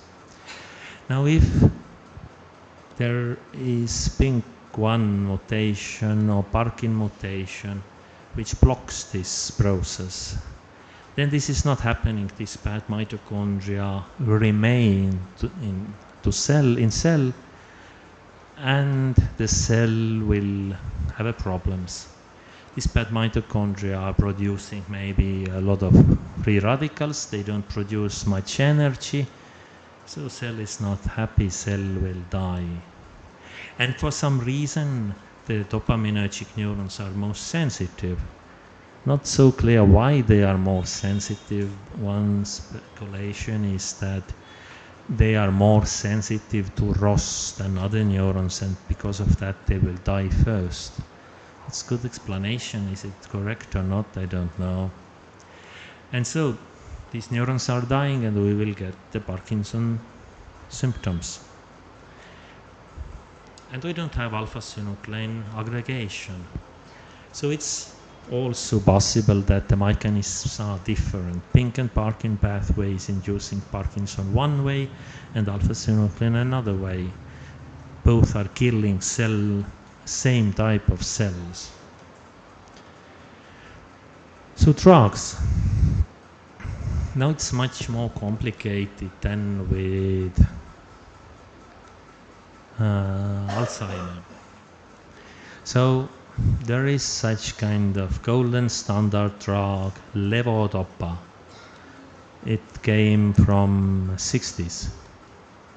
And first as an infusion, then as a pill or tablet. And it was really through breakthrough then. Then came amantadine, then dopamine agonists in 70s, then MAO-B COMT inhibitors, and after that, after 90s, there was long time really nothing, and now I think we got 5 years ago, we got adenosine A2 receptor antagonist. So this is what is available, but if you just showing you the pipeline is huge in clinical trials. So again, I'm showing you the treatment scheme. So in case of Parkinson, there are maybe 2 independent treatment schemes. One is to treat non-motor symptoms as I told, salivation, sleep disturbances, hypotension, hallucination, whatever. And then another is to treat motor symptoms. So these levodopas, etc., they are to treat the motor symptoms. What is the point? So the point is very easy, that if you don't have dopaminergic neurons, or you don't have them enough, then you give more dopamine. Dopaminergic neurons produce dopamine, you are just giving dopamine. The dopamine itself is not going to brain because of brain-blood barrier. So therefore what is used is this levodopa, which is precursor of dopamine. So you can see it here and here. So if this levodopa goes to brain, then this dopa, the carboxylase, converts it to dopamine, and there is more dopamine available. So the neurons are dying anyway, so it's how to say, in some kind of, it's like symptomatic treatment. It's not really keeping the dopaminergic neurons alive. But what is the problem? Problem is that it's at the beginning it's very good drug, but after some time, half of the patients after 5 years, they will have a very serious side effect. Dyskinesias, wearing off phenomena, means that they have a lot of involuntary movement coming, which is very complicated. I will show the video about that. Then they have these on and off fluctuations, which means that they have this hyperactivity, and then at some point they are completely off, not moving at all. So they are going from one extreme to another extreme. So this is problem that is long-term motor side effects. So it's more problem when the treatment is very long. If the young patients are coming in, they respond very well. After 5 years, these side effects will start. So there is one extreme case. So this is extreme case, and there is apomorphine injections to calm everything down. So if you have such kind of side effects, then the question is maybe to be completely off, which might be better than to have such kind of dyskinesias. So, oops.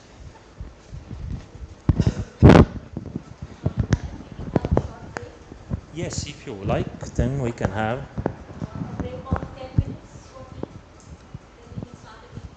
Okay.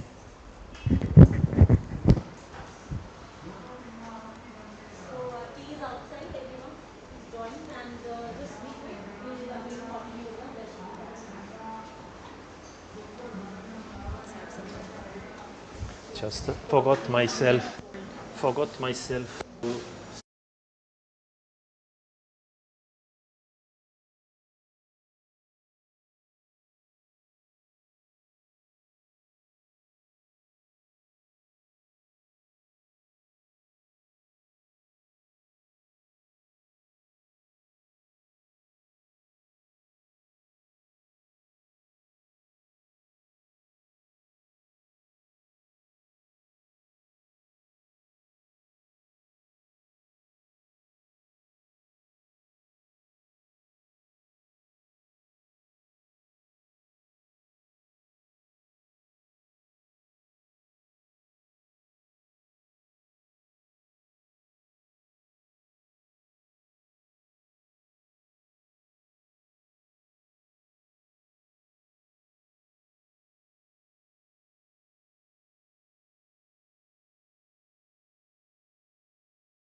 it's still, I think I will not finish today.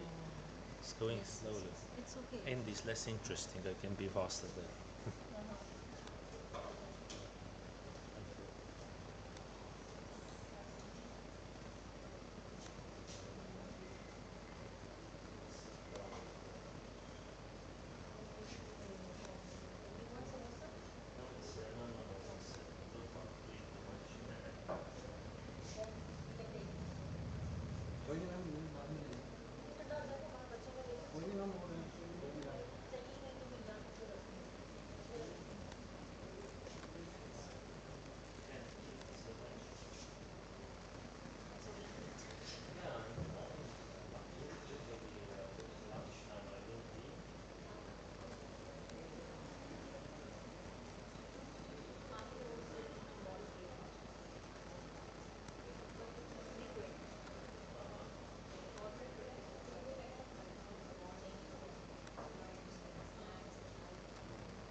Okay, so we can continue with levodopa. So on and off periods. So it's a good graph here to explain it. So at the beginning of at early stage of Parkinson, so you have the situation where there is normal dopamine level, where everything is nice. Then if your dopamine level is too low, then it's off state. You are, how to say, out of business. And then if the dopamine is too high, then you have dyskinesias. So if your dopamine, you administer dopamine, and the idea is to avoid going to this off state, so you administer dopamine, then it goes up. The half-life is very short. What do you think? What is the levodopa half-life?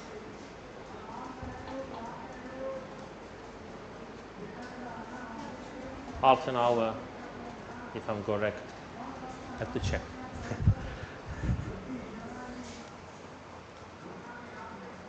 Yeah, it's a shot like that.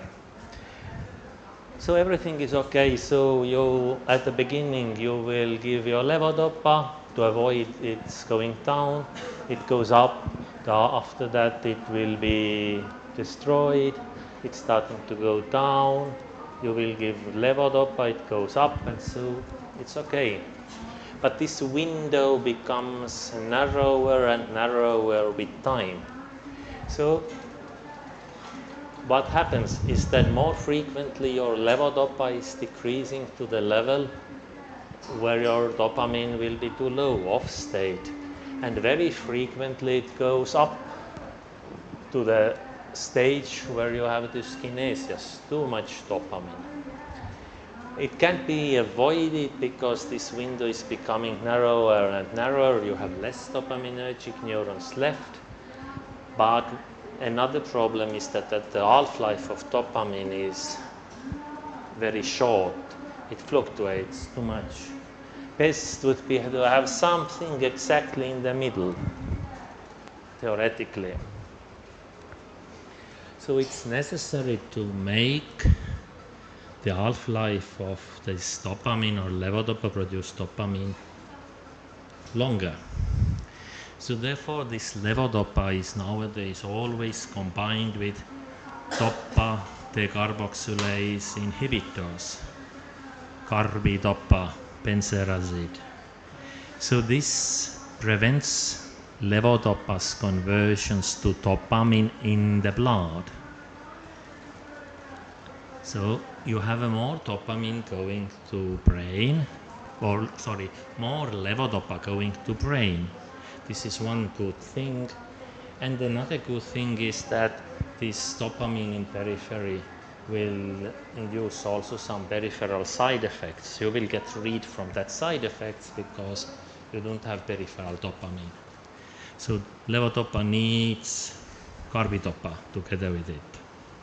And what is carbidopa exactly doing? It blocks this levodopa to dopamine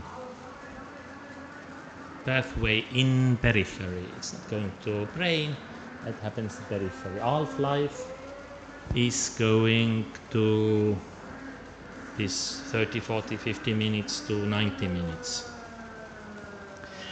So very much necessary.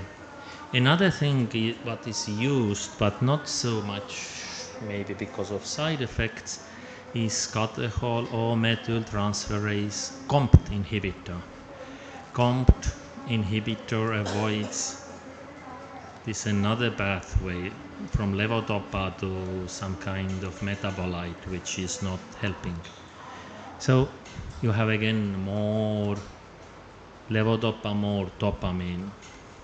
So you block the assays which are removing the dopamine from brain, you will increase its lifetime in the brain.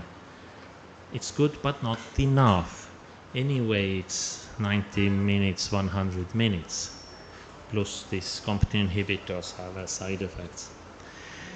So therefore, what happens is that producers, pharma companies are trying to produce the more lasting, how to say, extended release tablets or beads, so that if you have such kind of just levodopa, then it's somewhere here, fast peak, but you can have some versions, levodopa versions, lasted, okay, which are very long. In that case, you have your fluctuations. They are not anymore like that, but they are maybe like that. And what is also not much used, but there are pumps, at least available in UK, where you have with pump you can have a constant release of levodopa to bloodstream. It is similar to insulin pump.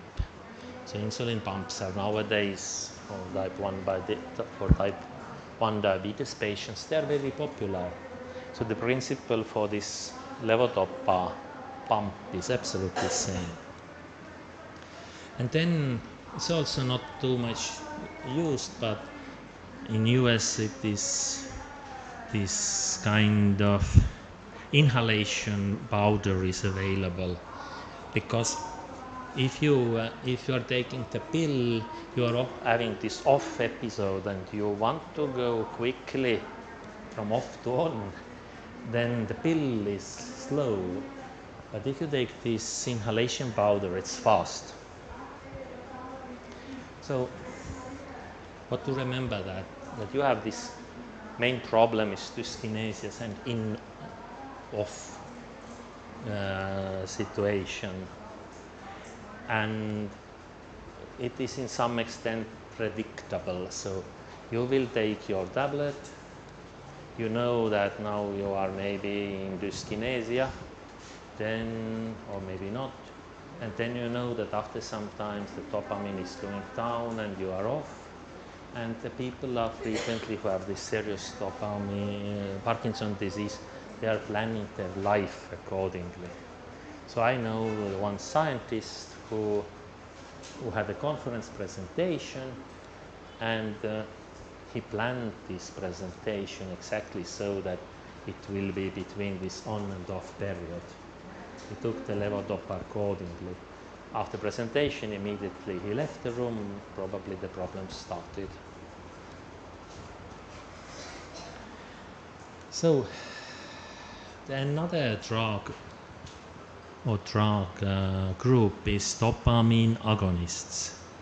So means that if you can give more dopamine, you activate dopamine receptors to compensate the lack of dopamine. And there is two kind of dopamine agonists available. It's the ergolin or ergot-based bromocriptine. Ergot is the fungus which is growing on grains. And these non-ergot-based agonists, pramipexole, ropinirole, rotigiliotin. So the names are unfortunately, I'm afraid, Estonian. So it's bromocriptine, cryptine.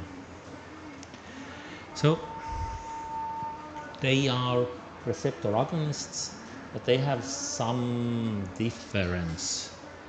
They are affecting different receptors, dopamine receptor subtypes slightly differently. But this is not so relevant. They are more or less working similarly. Maybe side effects are slightly different, but all would be used. The side effects compared with levodopa are quite different. So if you compare this table, what you have with levodopa, you have these dyskinesias, on and off symptomatics. With dopamine agonists, you don't have these symptoms. But you have a lot of other side effects, from edema to fibrosis, nausea, hallucinations.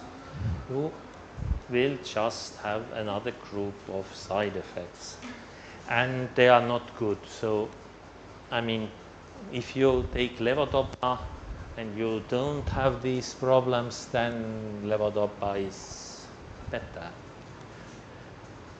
for some period.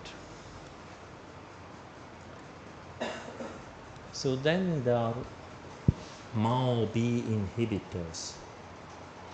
So it's also related to the same system. This monoamine oxidase B, MAO-B, is the enzyme which is breaking the dopamine down in this synaptic cleft. So you inhibit this enzyme, you have a more dopamine. Rasagiline, selegiline, safinamide are the drugs. So it's good. So you can use this drug in addition to other drugs, to levodopa, to have more dopamine. And sometimes it is used, especially it is used where this levodopa treatment is giving you such kind of on-off fluctuations. And then this new drug is istradefylline, which is adenosine A2A receptor antagonist. It's also used in combination with levodopa, carbidopa, and in patients where you have these on and off periods, where levodopa enough is not enough. And its mechanism is very indirect and complicated. So it's not much used, but its relevance is that it is one of the new drugs which came for Parkinson's disease after the 90s. Let's see, do we have something? In the normal brain, movement is regulated via the direct and indirect pathways of the basal ganglia of the brain. Dopamine activation of the direct pathway promotes movement, while activation of the indirect pathway slows movement. Adenosine and dopamine play critical roles in regulating indirect pathway activity.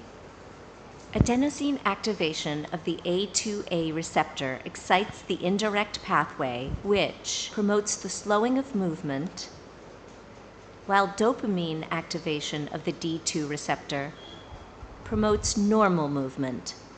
Coordination between A2A and D2 receptor activities results in a balance of overall indirect pathway activity.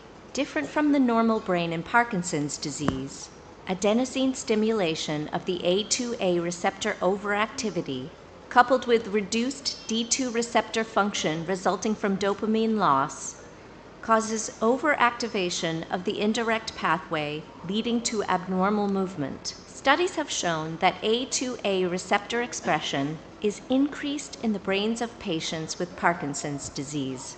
Selective inhibition of the A2A receptor is a novel, non-dopaminergic approach that reduces overactivation of the indirect pathway. That, when combined with levodopa, which affects both indirect and direct pathways, may help to address off time in Parkinson's disease.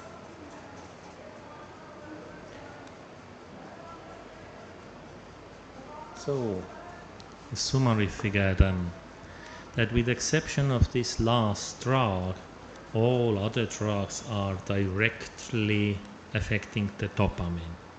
So in the center we have the levodopa, which goes to brain and from which dopamine will be made, more dopamine. Then it is used together with carbidopa, which is in blood, to avoid levodopa to dopamine conversions in the blood.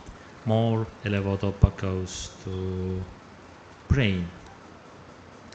Then in brain you have the COMT inhibitors and MAO-B inhibitors. these COMT inhibitors work also in periphery. Their aim is just to avoid the dopamine conversion to something else, to have more dopamine. And then you have dopamine receptor agonists to have more reaction to dopamine. And this previous drug is the only one which works out from that system. As it was told, it's only non-dopamine drug. So few examples maybe. You know the rotenone. Rotenone, originally it's again present in some kind of plants in Amazon, and the locals are using it again to paralyze the fish. So it's toxin. And later it was discovered that it's really good pesticide. It's really good to kill mice and rats with it. But then they discovered also that in addition, how it will kill the mice and rats. It is inhibiting the mitochondrial respiratory chain, and after that the mitochondria produce, or not so functional, produce sort of ROS, and dopaminergic neurons which are more sensitive will die. So in addition to rodents dying when this pesticide was used, also the UK farm workers had more Parkinson because they had a contact with the rotenone. So it's the compound which is inducing Parkinson disease, and it's still used as a model in laboratory to induce Parkinson disease. Then another thing is that I don't know the other names, rain tree in English, soursop, it has a lot of other names also, and it is containing the toxin called anonacin. So I have an Estonian name, sorry, it's anonacin, which is also similarly to rotenone inhibiting mitochondrial respiration through the complex 1 inhibition, if I remember it correctly. And it is not toxic if you will eat it little bit, but it is maybe one of the reason, if you eat it too much, one of the reason for the increased prevalence of atypical Parkinsonism in Caribbean. So it's interesting that they are making from this rain tree a lot of food supplements that are popular in Western world, and these food supplements at least theoretically contain this anonacin, which is toxic. So it is inducing most likely this atypical Parkinsonism. So what is, we had the Parkinson disease, what is the atypical Parkinsonism? So it's more or less the same, but not, so there is Parkinson disease and there is Parkinson disorders, Parkinson plus syndromes, which are slightly different. So there could be some difference in it. Some symptoms are similar to Parkinson disease, but usually they are fast and advanced symptoms come earlier. So what is difference is that sometimes levodopa is not helping at all. So if you go to the disease classification, you will find, in addition to this classical Parkinson, also these syndromes, atypical Parkinson disorders, and so on. Then what is also interesting is that some drugs, usually the drugs affecting or targeting central nervous systems, they may induce some kind of Parkinsonism. It's not exactly Parkinson disease, but Parkinsonism, atypical, drug-induced Parkinsonism. it's very difficult to tell how frequent that is. But this Parkinson Disease Society itself, they think that 7% of the Parkinsonism, people with Parkinsonism have developed their symptoms following the treatment of such kind of drugs. So there is also drug-induced Parkinsonism. So this is all I had about Parkinson's disease. Now it's time to have some questions again. What you can ask, please. So yes. So how come it is? So it is a recovery process. Like it's like removing unwanted mitochondria or damaged mitochondria. Mitophagy, not mitophagy. Yes. So how is it specifically for Parkinson's disease? So it's we have some these early onset Parkinson disease forms which are induced, which are caused by PINK1 and Parkin mutations. They are absolutely directly related with deficient mitophagy. So the deficient mitophagy, I will later in future lectures explain it in more detail. This deficient mitophagy is the main reason for this Parkinson disease in these specific cases. If we take the alpha-synuclein, how to say, related sporadic Parkinson disease, then we do not know whether the mitophagy is secondary or whether it's partly primary also. Most likely it's somewhat secondary, we do not know. But there are specific cases where mitophagy is the primary reason. Same related doubt. Like if you are targeting say mitochondrial biogenesis or mitochondrial mitophagy. So if you are targeting follicle. Okay. Yes. To specifically target the same region. So there is no way to induce mitophagy specifically, at least we don't know the way, but there was theory that if you in general induce autophagy, for example with rapamycin, which activates through mTOR the autophagy, then the removal of the bad stuff, including mitochondria, increases. So they have done a lot of studies with rapamycin, but at the end, the idea, okay, it was not wrong, but it has reached to nowhere. So if you induce unspecifically a lot of autophagy, it's not good enough to help. So another question was mitochondrial biogenesis. This is theoretically good. If you activate mitochondrial biogenesis, you will get a lot of new mitochondria.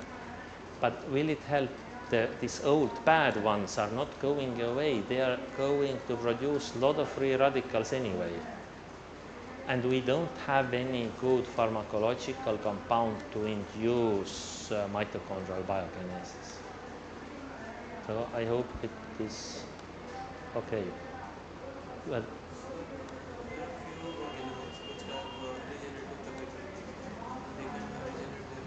yes. Yes.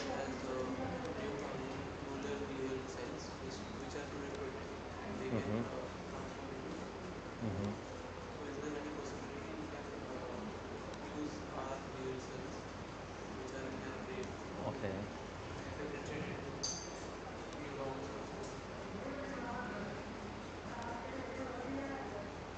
So I do not have clear answer.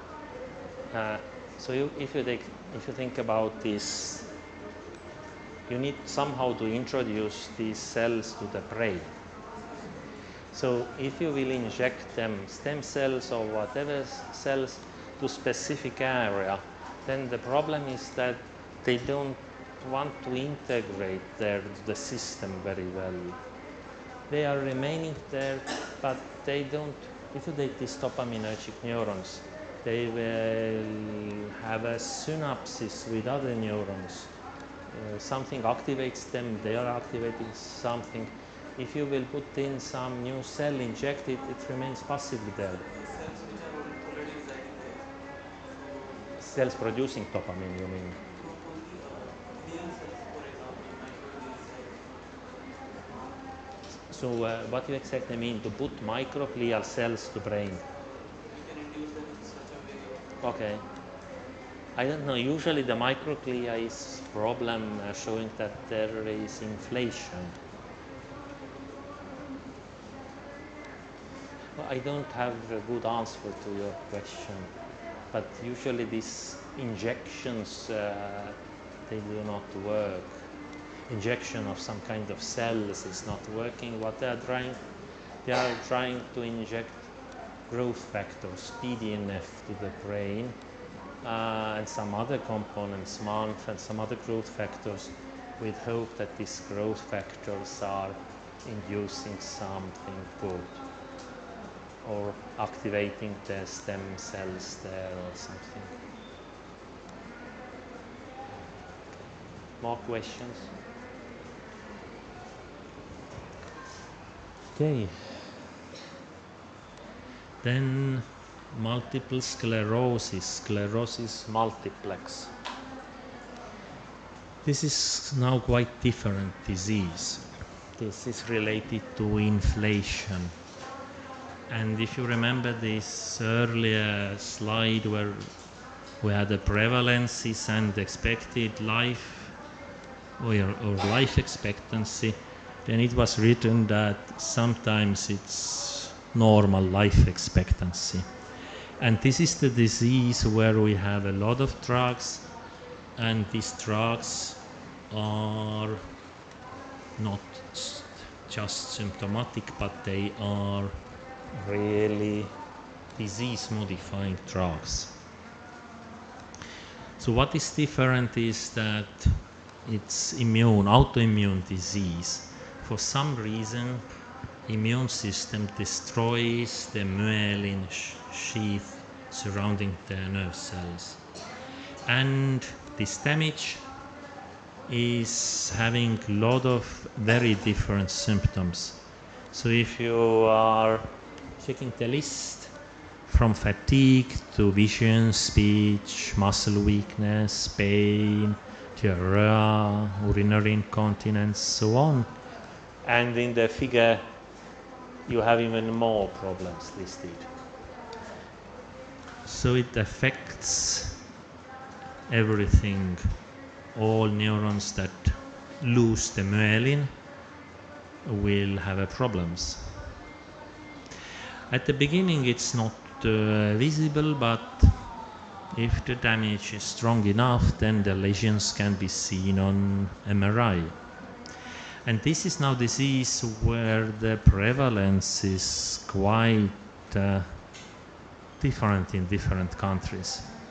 So you will see the highest prevalence, the red, in North America. It's more than 100 per 100,000. And then you go to India, it's almost 0 to 5 per 100,000. So it's huge variability compared with Western countries, with Asian countries or South America. So it's the European or it's Western disease. And the pathophysiology, we don't go to details. Pathophysiology is that somehow the T cells infiltrate to the central nervous system, and the inflammation they induce destroy these myelin producing cells, oligodendrocytes there. So the mechanism is more complicated, but for us it's not relevant here. So, and you can have a very different outcome from that.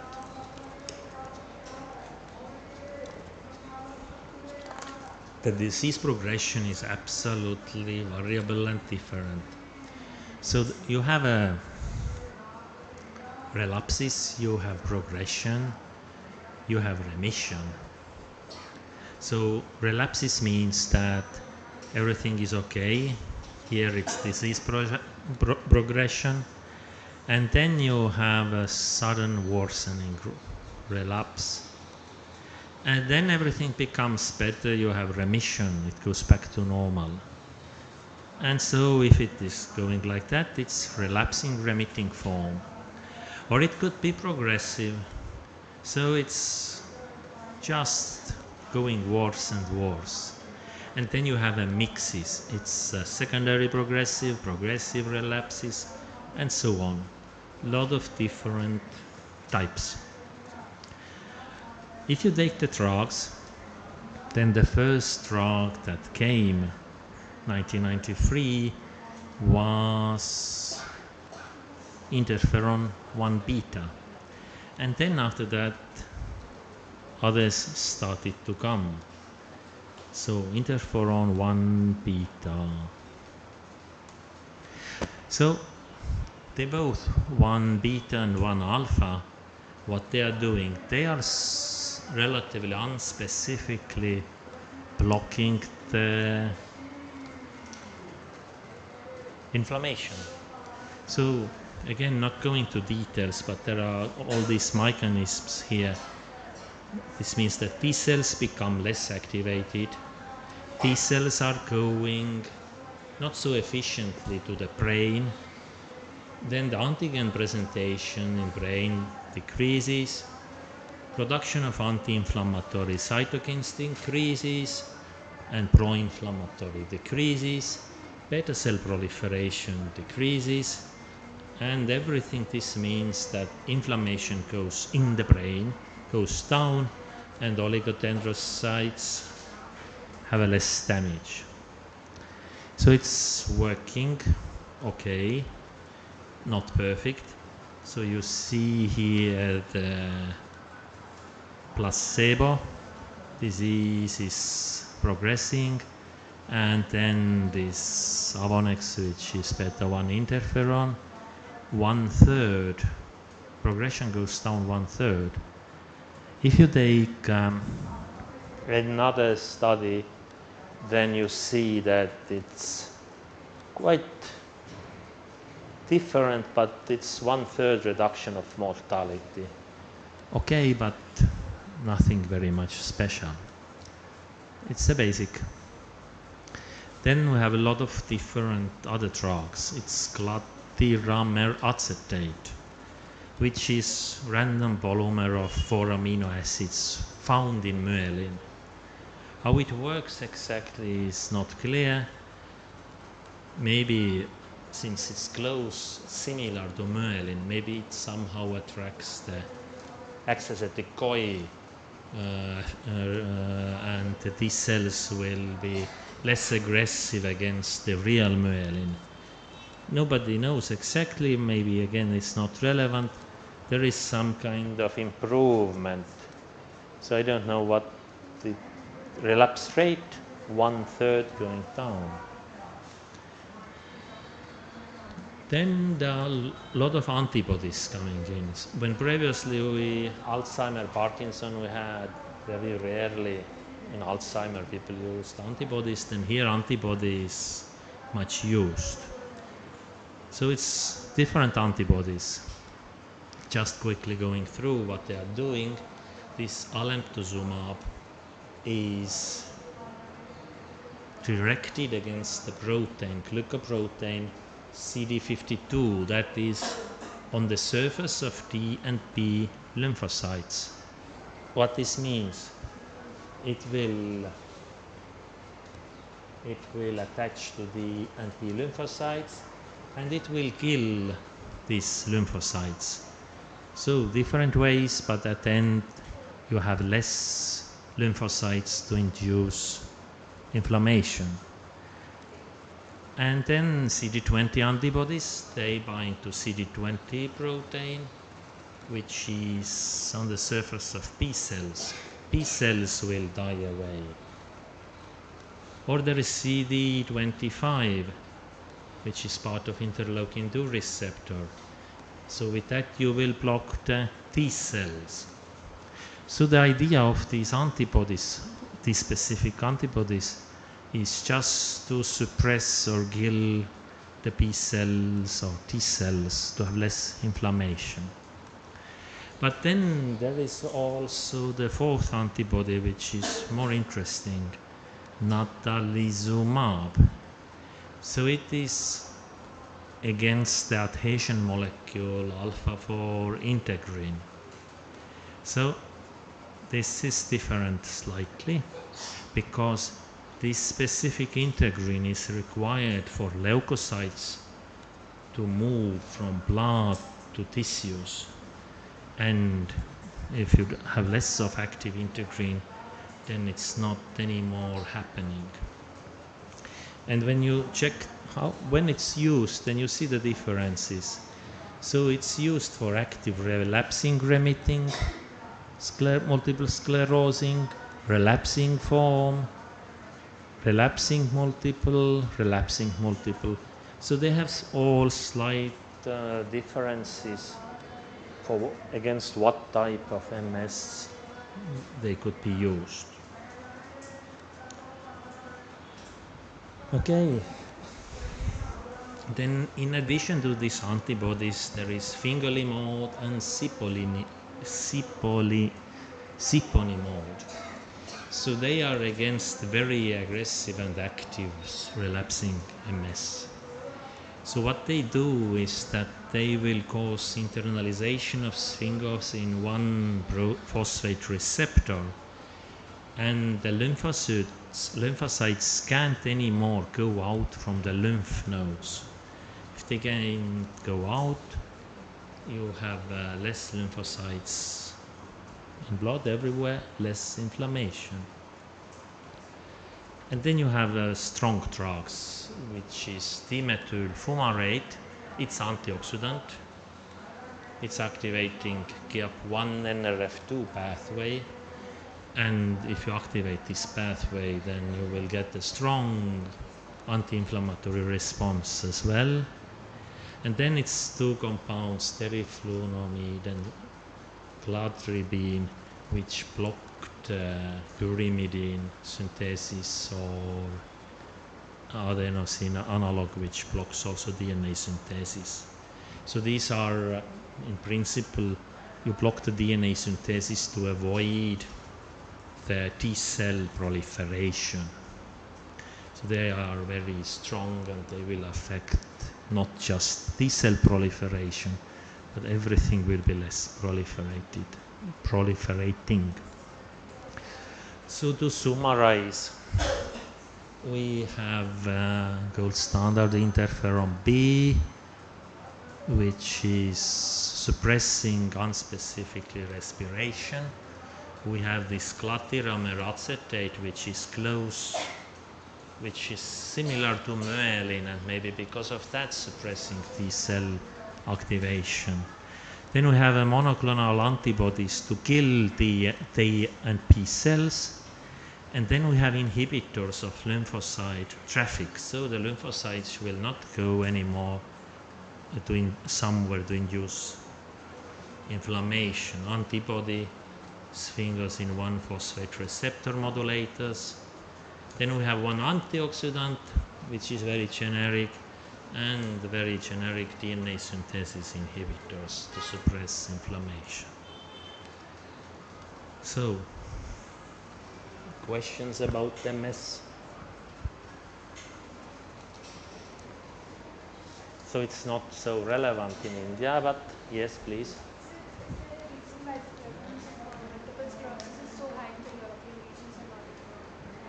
No, I don't know why it's high. So it's an autoimmune disease. So one possibility, because we have a lot of autoimmune diseases, not just MS, but others as well, Crohn's disease. And so that asthma is very high in Europe, in Western, that this is somehow related to the Western lifestyle, that autoimmune immune system becomes activated too easily, and we have autoimmune diseases. But I do not know. I think there is no clear explanation for that, just speculations.